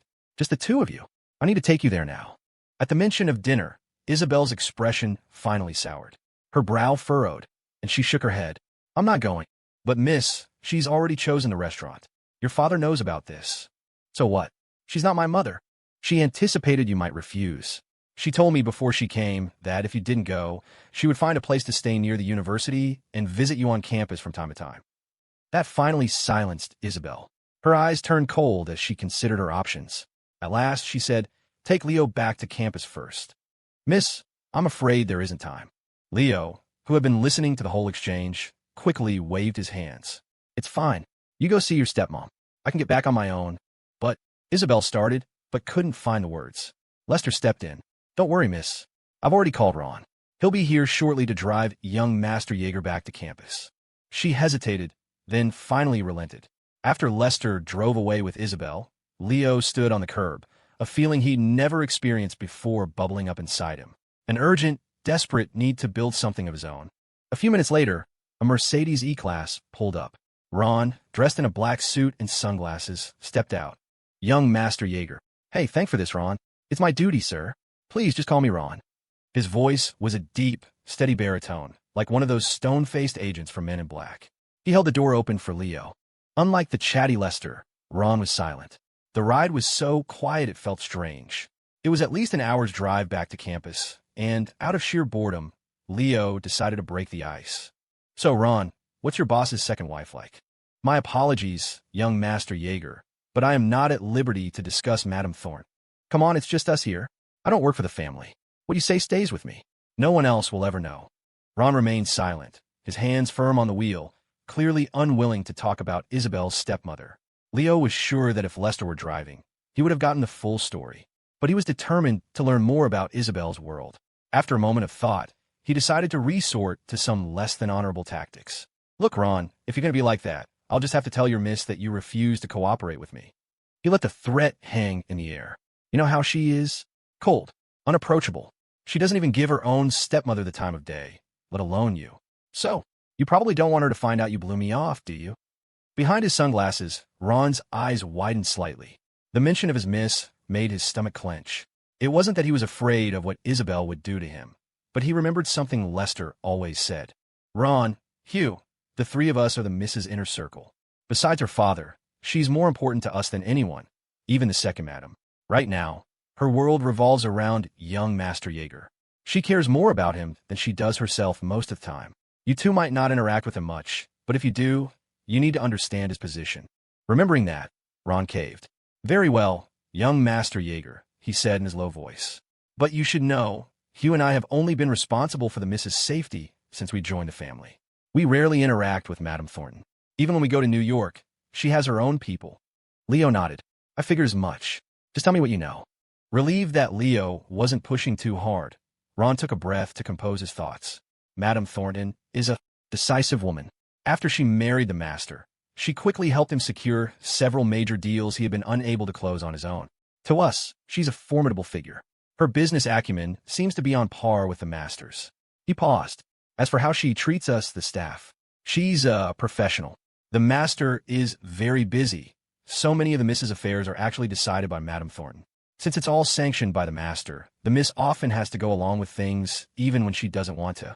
After another moment, Ron said that was all he knew. Leo nodded slowly, his brow furrowed. Even from those few sentences, he had a clear picture of Isabelle's stepmother. A powerful, ambitious woman who had solidified her position in the family with her business skills. A woman who controlled Isabelle's life, steamrolling her daughter's feelings under the guise of her father's authority. It was no wonder Isabelle couldn't stand her. I get it. Thanks, Ron. Please, sir, just Ron. If the miss heard you calling me that, she wouldn't be happy. Okay, Ron bro. Ron let out a dry chuckle. You have a unique sense of humor, young Master Jaeger. Leo didn't reply. He just stared out the window at the passing scenery, lost in thought. Huh, so it's not just her dad. It looks like her stepmother is the final boss. I'll be heading back now, young Master Jaeger. Sound good. At 7:30 p.m., Ron dropped Leo off at the entrance to Crestview Polytechnic. Leo grabbed some takeout on his way back to the dorm and found Rex, Ned, and Felix huddled together, playing poker. Rex's face was covered in sticky notes, a cigarette dangling from his lips in utter dejection, while his opponents had only a few. It was clear who was losing. Losing that badly, Rex? Leo asked. Rex, already simmering with frustration, completely lost it. He shot up from his chair. What do you know? You think it's so easy? You play, he ranted. These two hustlers are insane. Ned's been playing with the old folks back home his whole life. He's a monster. And Felix, this bastard might not be on Ned's level, but he counts cards. Leo just shrugged. Don't make excuses. If you suck, you suck. That's it. You. Sit down, Rex declared. You take my spot. If you can cover their faces in paper by the end of the night, I'll buy you dinner for a week. Leo hadn't been interested, but that last part piqued his curiosity. You serious? A gentleman never goes back on his word. You win, I pay. Simple as that. Deal. Leo sat down in Rex's spot and started eating his takeout. What are we playing? Texas Hold'em. All right, Mr. Moneybags, Leo said, nodding at Rex. You can deal. Leo wasn't intimidated in the slightest. Back when he and Miles worked the night shift at the package sorting facility, their supervisor would often fall asleep. To pass the time, they'd play cards with the old-timers. The guys who worked that job fell into two camps. Students like him and Miles, who were there for the cash. $200 a night was nothing to sneeze at, and adults who were addicted to poker and mahjong. As the saying goes, the house always wins, so these guys were perpetually broke. Whenever they ran out of money, they'd come work for a few days, earn a few $100, and head straight back to the card table. Hanging around them, Leo had picked up more than a few tricks. Full house, straight flush, royal flush. One after another, Leo won 3 hands in a row. Ned and Felix were left stunned, paper sticking to their faces before they even knew what hit them. Rex watched from behind, his jaw on the floor. Holy crap. Leo, are you cheating? How are you so good? They're your cards, and there's only one deck. How could I cheat? Besides, you've been standing right behind me. You should know better than anyone. Rex slapped his thigh. It has to be beginner's luck. You're in the grace period. Ned, Felix, get serious. But the slaughter continued. Leo remained untouched by a single sticky note while his opponents were buried. Rex was practically on his knees in disbelief. Felix pushed up his glasses and laughed. Leo, you've got some skills. Hey, isn't Isabelle Thornton in the same dorm as Zoe Chong? Yeah, they're roommates. Why? At Leo's confirmation, a blush crept up Felix's neck. Well, you know I'm kind of Zoe. I was wondering if you could maybe get Isabelle to ask her if she'd want to grab dinner sometime. Leo smirked. You really don't want to do any of the work, do you? Shouldn't you be asking me to get her number first? Going straight for a dinner date is moving pretty fast. Normally, yes, Felix explained, but after Zoe's dance performance this morning, the whole freshman class saw her. The school subreddit is flooded with posts asking for her contact info. If I just try to get her number like everyone else, I have no advantage. But Isabelle is her roommate, and you have that connection. I was hoping for a little shortcut. Leo thought about it. Felix had a point. He stroked his chin. It'll be tough. Even if Isabelle asks for you, Zoe might not agree. I mean, put yourself in her shoes. Would you? Good point. But could you just try? I'd owe you one, man. Seeing the hopeful look on Felix's face, Leo couldn't refuse. He nodded, promising to find a chance to ask. The game resumed. Felix and Ned were no match for Leo, and soon their faces were plastered with paper. Leo turned to Rex and raised an eyebrow. A week's worth of dinner, Rex. Don't forget. What the hell, Felix, Ned? Are you guys throwing the game? Rex stared in disbelief. He had been so sure Leo would end up just as decorated as he had been, but there wasn't a single note on him. Finally, Rex sighed in defeat. All right. A bit. Your dinner is on me for a week. Pleased with himself, Leo pulled out his phone and texted Isabelle. How was dinner? 7 kilometers from campus, in a high-end restaurant. Soft light bathed the tables in a warm glow as classical music drifted through the air. Isabelle sat coolly by the window, smoothing the lace trim of her skirt. Across from her sat a woman in her early 30s with a slight baby bump, dressed in a royal blue custom-tailored suit and a lustrous pearl necklace. Her posture was elegant, her thin eyebrows arched like swords, sharp and resolute. This was Isabelle's stepmother, Sharon Thornton. Sharon gracefully cut a piece of steak, brought it to her lips, and closed her eyes to savor it. After a few seconds, a faint smile appeared. Isabelle, the steak here is quite good. Not as fine as what you'd find in New York, of course, but for Crestview, it's in a class of its own. Oh, Isabelle cut a piece for herself, her expression flat. It didn't taste nearly as good as her stepmother claimed. Not even half as good as the barbecue skewers Leo had bought her. Sharon noticed Isabelle's indifference, but wasn't bothered. She paused, then said slowly, Isabelle, you don't have to be so resistant. I am your stepmother, and I'm legally married to your father. You should be calling me Mom. My mother died a long time ago, Isabelle replied, her voice cold and devoid of emotion. Sharon smiled serenely. A stepmother is still a mother. And as your mother, I flew all the way from New York, pregnant, just to see you, and you couldn't even be bothered to pick me up from the airport. I had things to do. Is that so? Sharon chuckled, setting down her fork and knife, the smile never leaving her face. And do these things involve following around that boy, Leo Yeager? When Isabelle heard Leo's name come from Sharon's lips, her eyes widened in shock. How does she know? Seeing the undisguised shock in Isabelle's eyes, Sharon smiled, took a sip of water, and continued. Are you surprised? You've been investigating me. Sharon was unfazed by Isabelle's icy glare. As your mother, of course I should know who my daughter is spending her time with. She paused. For what I understand, You moved out of the estate during the last few months of your senior year and into that shabby little complex, the Maplewood, all for this Leo Yeager, correct? Isabelle remained silent, her mind racing, trying to figure out who could have leaked this information to Sharon. Sharon let out a soft laugh. And then for this same boy, you gave up your spot at NYU and enrolled in the finance program here at Crestview Polytechnic instead. She leaned forward slightly. Of course, your father thinks you were just being stubborn, staying in Crestview because your mother was from here. Hearing this, a genuine panic began to set in. Isabelle couldn't believe how much Sharon knew. If her father found out, he would be furious. And he would. He might go after Leo. Sensing Isabelle's fear, Sharon's voice turned soothing. Relax, Isabelle.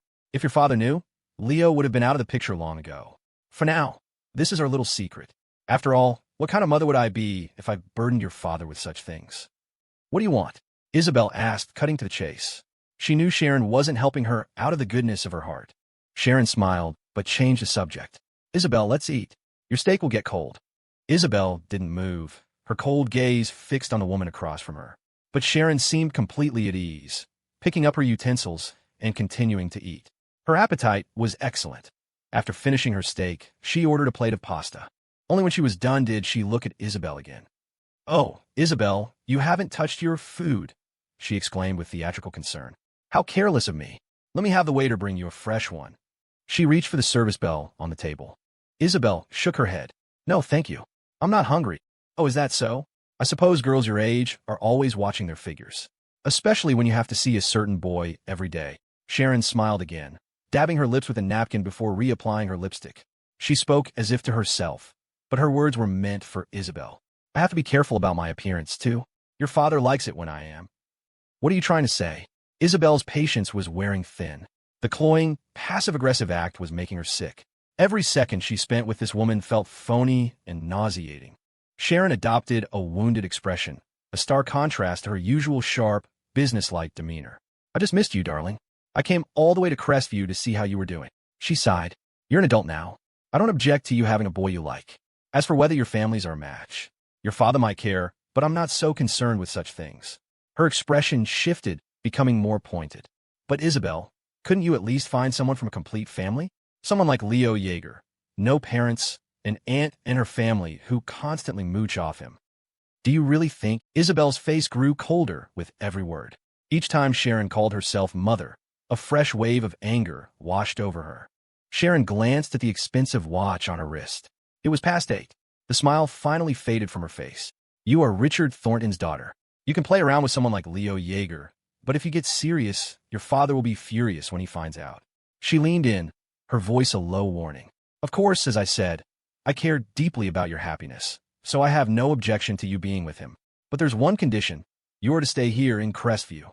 Do not come back to New York unless it's absolutely necessary. Otherwise, I will tell your father everything. Hearing the threat, Isabelle finally understood. Sharon was pregnant.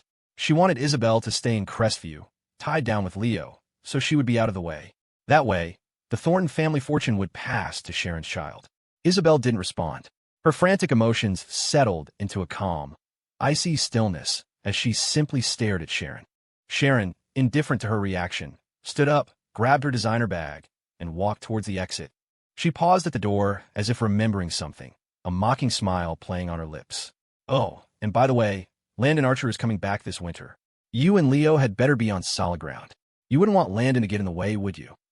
With that parting shot, Sharon was gone. Madam Thornton arranged for another driver to take her. Lester was waiting outside the restaurant when Isabelle emerged. She just hummed in acknowledgement. After a long moment of silence, Lester asked tentatively, Miss, shall I take you back now? Yes. Lester, she knows everything. About me and Leo. At her words, Lester's brow furrowed, his usual smile vanishing completely. Don't worry, miss, he said, his tone grim. I'll start investigating as soon as we get back. I'll find out who leaked this information. He paused, a new worry creeping into his voice. Did she give you a hard time? No, Isabelle said, her gaze distant. She's just paving the way for her child. She doesn't want me competing for my father's inheritance. It was 9:30 p.m. by the time Lester dropped Isabelle off at the gates of CPI. Miss, please don't worry about this. I will find the leak as soon as possible. Thank you, Lester. You're too kind, miss. This was my failure, he said apologetically, then got back in the car. His first suspects were Ron and Hugh. If it was them, Lester's expression hardened. Besides himself, they were the only people Isabelle truly trusted. If they had been turned by the second madam, he didn't know who else his miss could possibly rely on. Just as Lester's car pulled away, a young man stepped in front of Isabelle, a smile plastered on his face that he clearly thought was charming. "Hello," he said with a slight accent. "My name is Jamin Lee. I am from Korea, and like you, I am a student here at CPI in the Public Administration program. I noticed you during orientation. Your beauty is very unique. I was wondering if I could get your number?" Jamin was confident his approach was smooth and gentlemanly, far superior to the brutish attempts of other guys. He was foreign, handsome, and figured there was no way this girl would turn him down. Several girls had already asked for his number during orientation, and to maintain an air of exclusivity, he had publicly rejected a few, only adding those he deemed sufficiently attractive. Isabelle glanced at him, her face a blank slate. "Sorry, no. Don't be so quick to refuse," he pressed, his smile unwavering. "You probably don't know many foreigners. We could get to know each other. I could tell you about my country's culture. I'm sure you'd find it very interesting." "Not interested." With that, Isabelle turned and walked towards campus. She had zero interest in this Jamin Lee. In her mind, men were divided into two categories, Leo and everyone else. Jamin was stunned by the blunt rejection. Normally, he would have let it go. With his looks, he knew he wouldn't have any trouble finding other girls. But he had been watching Isabelle for a while, and just moments ago, he had seen her being dropped off in $1 million Maybach by a private driver. He couldn't let this one go. He hurried to catch up with her. "Please, don't be so wary. I just want to be friends, nothing more." His persistence was beginning to annoy her. She frowned, her voice turning sharp and cold. "I don't want to be your friend. Please stop following me." "Well, all right. I'm sorry, but I won't give up. We'll meet again soon." Jamin backed off. He decided it wasn't a lack of charm on his part. The girl was clearly just in a bad mood. It happened. It was probably that time of the month. He watched her walk away. "Aish, Sybil," he muttered under his breath. "Next time, I'll get your number. I'm way better looking than any of the guys from your country. I've dealt with your cold type before. In the end, they all fall for me." He cursed a few more times, then turned and left. September 1 SD. Everyone, from the freshmen to the grad students, was back on campus. The four guys of dorm room 415 were up before 7:30. The first day of classes began with the universally dreaded 8 a.m. lecture. Rex, ever the fashion plate, was meticulously styling his hair. "I checked the schedule," he complained. "We have an 8 a.m. 4 days a week. My life is over." "It's not a big deal," Felix said calmly, pushing up his glasses. "I hear a lot of college classes are fluff anyway, and the professors don't really care if you show up. We'll feel it out for a couple weeks. If some of them are chill, we could just skip and sleep in." He had already absorbed a wealth of college survival tips from Reddit and TikTok comments. Ned nodded in agreement. Where there's a will, there's a way. Leo trailed behind them, yawning. For some reason, he'd slept terribly, waking up several times during the night. Weird, he thought. I'm way past the age of being too excited for the first day of school to sleep. What's going on? On the way to class, Rex and the others were in their element. Having already sized up the entire freshman class during orientation, they had now moved on to rating the sophomores, juniors, and even seniors. Felix, who had a thing for older women, was in heaven. "See, this is what I'm talking about," he said with a sigh of appreciation. "Upperclassmen are just on another level. This whole campus is a gold mine. If things don't work out with Zoe, I might just have to go for a senior." Rex scoffed. "You? Picking up an upperclassman is an art form, especially for a freshman who isn't exactly a model. It's almost impossible unless you know the technique." "What technique?" Felix asked, intrigued. A smug grin spread across Rex's face. "You have to play a part. Girls that age have a special weakness for the younger guy type. Even if you're not super handsome, it doesn't matter. As long as you can pull off the golden retriever boyfriend persona, you'll trigger their maternal instinct. And I don't mean motherly like a mom, I mean that deep, primal instinct. To pull it off, you have to master the number one secret weapon. You have to learn how to call her." He paused for dramatic effect. Ma'am. The other three guys in dorm 415 froze, collectively stunned into a 3-second silence. Seeing their confusion, Rex elaborated. "But it's not about the word, it's about the delivery. You have to say it with this breathy, almost whiny tone, like you're teasing her, but also totally submitting. Dude, where did you learn this crap?" Leo was genuinely impressed. He had never heard of such a bizarre technique. Seeing that he had even managed to awe the worldly Leo, Rex puffed out his chest. "Don't worry about where I learned it. Just trust me, it works. Felix, if you want to land a sophisticated older woman, try my method. I guarantee at least a 30% increase in your success rate. Okay, Felix agreed, though he looked skeptical. Soon, the four of them arrived at their first class. Being the very first lecture of their college careers, the room was already packed 10 minutes before it was scheduled to start. As they walked in, they ran into Clara Shun and her three roommates. Clara saw Leo and instinctively lowered her head, her hand flying up to cover a new clip in her hair. Leo's eyes were sharp. He saw the movement and instantly understood. Kevin definitely bought her that. Yesterday, when Kevin had called about the brand deal, he mentioned he was on his way to see Clara. And today, the first thing she did when she saw Leo was hide the new accessory. She was obviously embarrassed, afraid Leo would know Kevin had given it to her.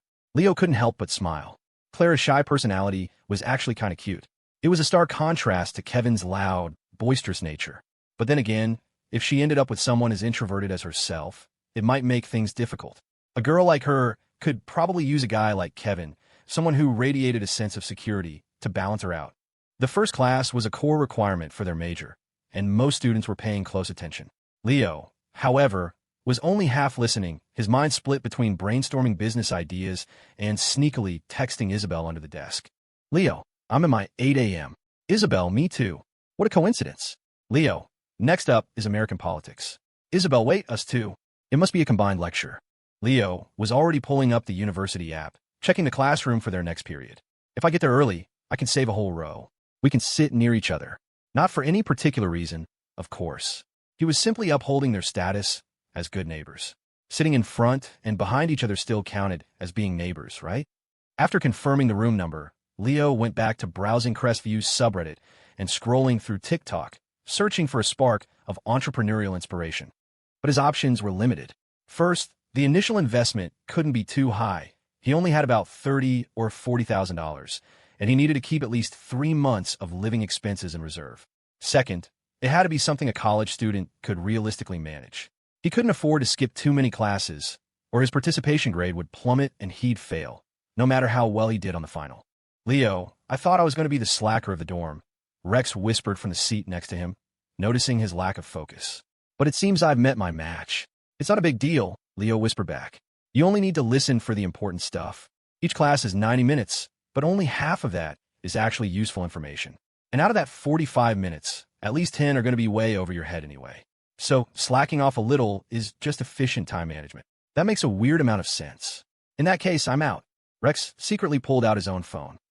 There's a theory that one person can never truly commit to slacking off alone. When you see everyone around you working hard, you feel guilty. You end up in a limbo of not really working, but not really relaxing either. But if someone else takes the lead and completely checks out, you feel a strange sense of security, a permission to fully embrace the laziness. That was Rex right now. He hadn't dared to be the first to slack, but with Leo leading the charge, he felt zero guilt. Leo glanced at Rex and smiled. He didn't mention that his near-perfect SAT score hadn't come from 3 years of non-stop grinding. Outside of class, the only studying he'd done was a single practice test each night before bed. While his peers were all in prep courses over the summer, Leo was working crazy hours at part-time jobs to make rent. The truth was, he had a knack for this stuff. Even in college, he was confident he could coast a little and still pass without breaking a sweat. A few minutes later, on the CPI subreddit, he saw an interesting post. The user claimed to be a junior in the digital media program. He had started a media studio and was looking to create original content. The team already had a photographer, a video editor, and a creative director, but they needed a scriptwriter and a market research analyst. At the very end, in parentheses, a crucial detail was added: studio in desperate need of funding. A media studio? Interesting. Leo's eyes narrowed as he quickly weighed the possibilities. Then, he sent the user a private message. Hey, I saw your post about the studio. I'm interested. Can I add you a messenger to talk more? When the first class ended, Leo immediately started herding his roommates toward the Fletcher Arts and Design Building, room 307. Leo, what's the rush? Rex whined. This isn't high school. We have a 30-minute break between classes. We could crawl there and still make it. Felix pushed up his glasses. Yeah, I was gonna grab breakfast from the cafeteria. There's no hurry, right? I'm hungry too, Ned added, patting his stomach. Leo had no real reason to rush Rex and Ned. But Felix, that was another story. He grinned. Felix, if you want that dinner with Zoe Chong, I suggest you get moving. If we're late, you won't get a seat anywhere near her. Felix's eyes lit up the light glinting off his thick lenses. Leo, you're the best brother guy could ask for. Leo and Felix were the first to arrive at the American Politics Lecture Hall. Ned and Rex had detoured to the cafeteria for breakfast. The room was empty. They claimed a row for themselves, then strategically placed their 4 textbooks on the desks in the row directly in front of them, reserving spots for Isabelle and her roommates. So this is the plan? Felix asked. Yep. Now, whatever I say next, you just keep your mouth shut. Just watch the master at work, Leo said, admiring their handiwork with a satisfied grin. Felix looked confused. I wasn't planning on saying much anyway. I don't even know them.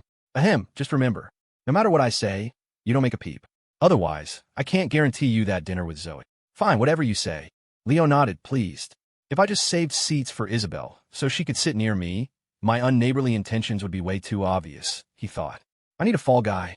As other students started trickling in, Leo's phone buzzed. It was a reply from the guy on Reddit. Hey, sorry, was in class. If you're free, we could talk on the phone now. My number is 182. Leo checked the time. Still a while before class started. He dialed the number. Hello, this is Leo. I messaged you on Reddit a minute ago. Oh, hi. Yeah, so our studio is currently only recruiting students from CPI. Are you a student here? The voice on the other end was a smooth, magnetic baritone. He sounded audibly excited, which made Leo suspect that the recruiting process hadn't been going well. Yes, I'm a freshman in the finance program, Leo replied quickly. I saw your post, and I'm really interested in what you're building. Oh, a freshman. The excitement in the guy's voice evaporated. Ah, sorry, I was expecting a sophomore or junior. Look, since you saw the post, you know what we're trying to do, right? Yes, and that's exactly why I'm calling. Okay, well, no offense, but let's put aside the fact that your major has nothing to do with the roles we're hiring for. You're a freshman. Your understanding of the real world and your own capabilities is still at a high school level. Our studio is serious about creating quality content and getting real results. This isn't some half-baked hobby we started to show off to our friends. He paused. So, I'm sorry, but if you're really a freshman, I don't think you're a good fit for us. Leo listened without a flicker of disappointment. He had anticipated this reaction. In fact, it made him even more interested. He'd been worried this was just some amateur operation that would take anyone who walked through the door. The fact that this guy was being selective was exactly what he wanted to see. Leo chuckled. Hold on, don't write me off just yet. I know my freshman status makes you hesitate, but I haven't told you what role I'm interested in. At the end of your post, you mentioned your studio is short on cash, right? You may not be confident in my skills, but I happen to have a little money. I thought that might interest you. The guy on the phone was taken aback. Look, we're not talking about a few $1,000s here. If you're serious about investing, we need at least 10 or 20,000. I have access to 5 figures. There was a sharp intake of breath on the other end. The excitement was back in full force. Well, in that case, we can definitely talk. Are you free right now? We can meet up. I can show you the studio. Leo knew he had him. I have class right now, but I'm free this afternoon. Okay, great. Let's meet at 2 o'clock in the Fletcher Arts and Design Building, room 405. By the way, my name is Sean Shao. Leo Yeager. After hanging up, Leo looked up and saw Isabelle and her 3 roommates walking into the lecture hall. Isabelle's eyes met his and narrowed slightly. She immediately noticed the empty row he and Felix had so obviously saved right in front of them. Leo waved her over. She pressed her lips together to hide a smile and pointed. Zoe, let's sit over there. But there are 4 empty seats right here in the second. Oh, Zoe started, then followed Isabelle's finger and saw Leo. A knowing grin spread across her face. Oh, I get it. Haley Xia and Jessie Chiao caught on too. Haley shot Isabelle a teasing look. Well, look at your man. Already here, saving you a seat. He's so clingy. Isabelle lifted her chin, putting on an air of cool indifference, but her voice was laced with pleasure. Haley, you're being nice today. Ha ha ha. I'll make sure to do it more often then, Haley cackled. The 4 of them made their way over and settled into the seats Leo and Felix had saved. Isabelle smoothed her skirt, sat down, and turned to look back at Leo. You saved me a seat. Yep, just good neighbors helping each other out. Not too much to ask, right? Not all, Isabelle replied coolly. But Haley Xiao wasn't buying it for a second. Oh, good neighbors, huh? She teased. I have a neighbor who goes to CPI. Funny how he never saves me a seat. Leo was ready for this. With a slight twitch of his lips, he gestured to the guy next to him. All right, you caught us, he said, his face a mask of sincerity as he introduced his roommate. Everyone, this is Felix Foam. It was actually his idea to save you guys seats. I just tag along to help out my good neighbor. Felix, so... Oh, Felix finally understood why Leo had given him that don't say a word disclaimer. It wasn't a friendly tip, it was a liability waiver. As Leo introduced him, all four girls turned their expectant gazes on him. The string of curses that had been forming in Felix's mind died on his lips. He forced what he hoped was a charming smile. "Hi, I'm Felix Foam, Leo's roommate." "Hi, I'm Haley Xia," she chirped, nearly slipping up. "I'm Leo's girl neighbor's roommate." She shot a quick, guilty glance at Leo and Isabelle. Zoe and Jesse introduced themselves as well, polite but brief. To Felix's disappointment, Zoe showed no particular interest in him beyond a simple hello. A moment later, Rex and Ned slid into their seats just as the bell rang. The professor for American Politics 101 was a surprisingly young woman, stylishly dressed and far more attractive than the usual academic standard. She had a slight southern accent, and she punctuated her sentences with a soft yawl. "Good morning, everyone. My name is Professor Julie Yuan, and I'll be your instructor for this course. In my classroom, I won't be collecting your phones, but I expect you to be respectful, y'all.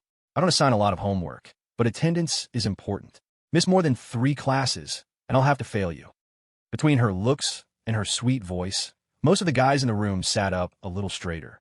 Suddenly, American politics didn't seem so bad after all. Rex, ever the connoisseur, was practically vibrating with excitement. He leaned over and whispered, "All right, new plan. I'm going to become the TA for this class. It's the perfect excuse to get Professor Yuan's number." Leo rolled his eyes. "Seriously? You're hitting on the professor now? You've got some nerve. What's wrong with that?" Leo waved a dismissive hand. "Nothing. If you got the game, go for it. But colleges don't really have class representatives. There's usually just one academic advisor for the whole year. Then I'll be the academic advisor." Ned mumbled under his breath, "If you can become an advisor, I can become the dean." "Shut up, Ned." The four of them continued their quiet banter. They quickly realized that Professor Yuan was far more laid back than their last professor. This class was tentatively added to their list of skippable lectures. Even though Isabelle was sitting in front of him, she was diligently taking notes. Leo didn't want to disturb her, so he contented himself with admiring the back of her head and the faint, clean scent of her hair. He also hadn't forgotten about Felix's request and was trying to figure out a smooth, natural way to ask Isabelle to talk to Zoe. During the 10-minute break, Zoe, Haley, and Jesse got up to go to the bathroom. As they left, Haley shot Leo a mischievous grin. "Leo, your good neighbor is so desperate to spend more time with you, she won't even go to the bathroom." "She didn't drink as much water as you did during class," Leo retorted, but he knew Haley was right. Girls usually went to the bathroom in groups, whether they needed to or not. Isabelle was staying for him. Leo led her out into the hallway for some fresh air. "So, what did your stepmom say to you last night?" he asked. "I thought you two didn't get along. Why would she come all the way to Crestview to see you?" He had noticed her mood was off when she finally replied to his text late last night. Isabelle pursed her lips and shook her head slightly. "She was probably in town for other business. She only visited me because my dad made her." "Oh, so what did you guys talk about at dinner?" She hesitated for a second. "Nothing important." Then she quickly changed the subject.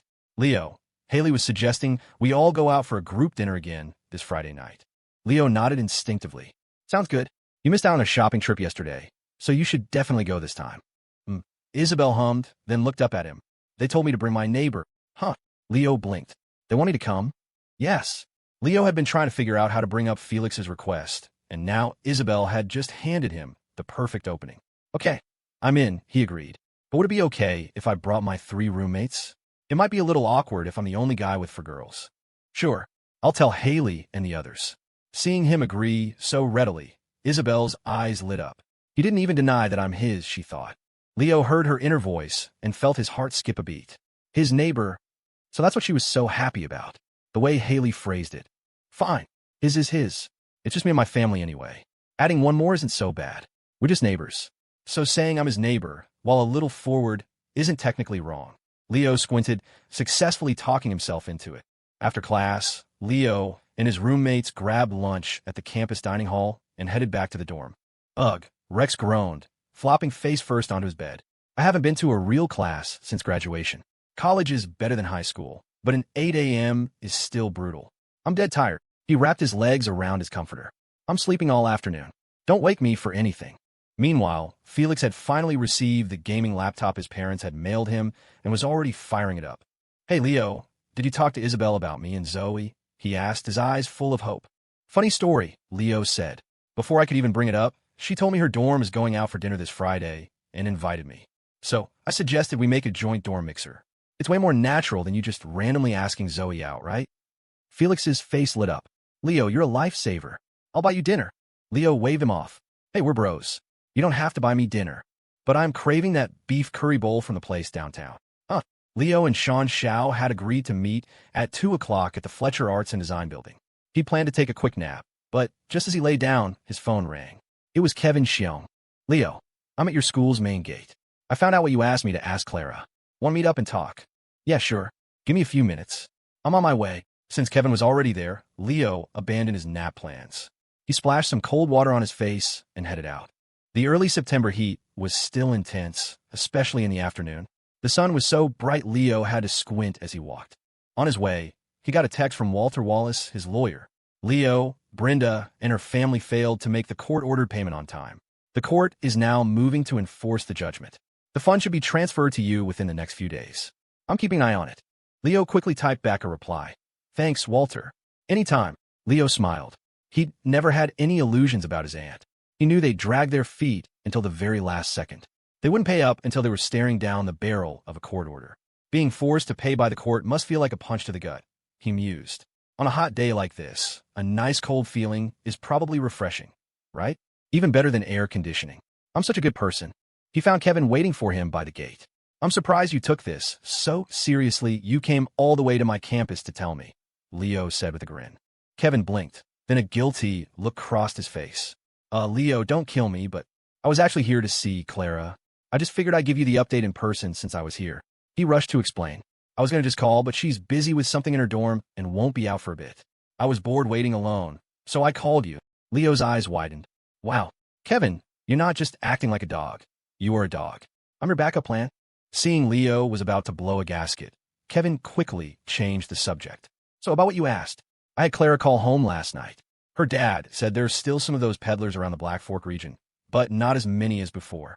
And get this, they're copying our whole strategy, selling stuff and posting videos to TikTok. They're just not getting anywhere near our numbers. Leo nodded, stroking his chin. That's about what I figured. There are only so many villages, and people don't need to buy new things every single day. That's why we always waited a week before going back to the same place.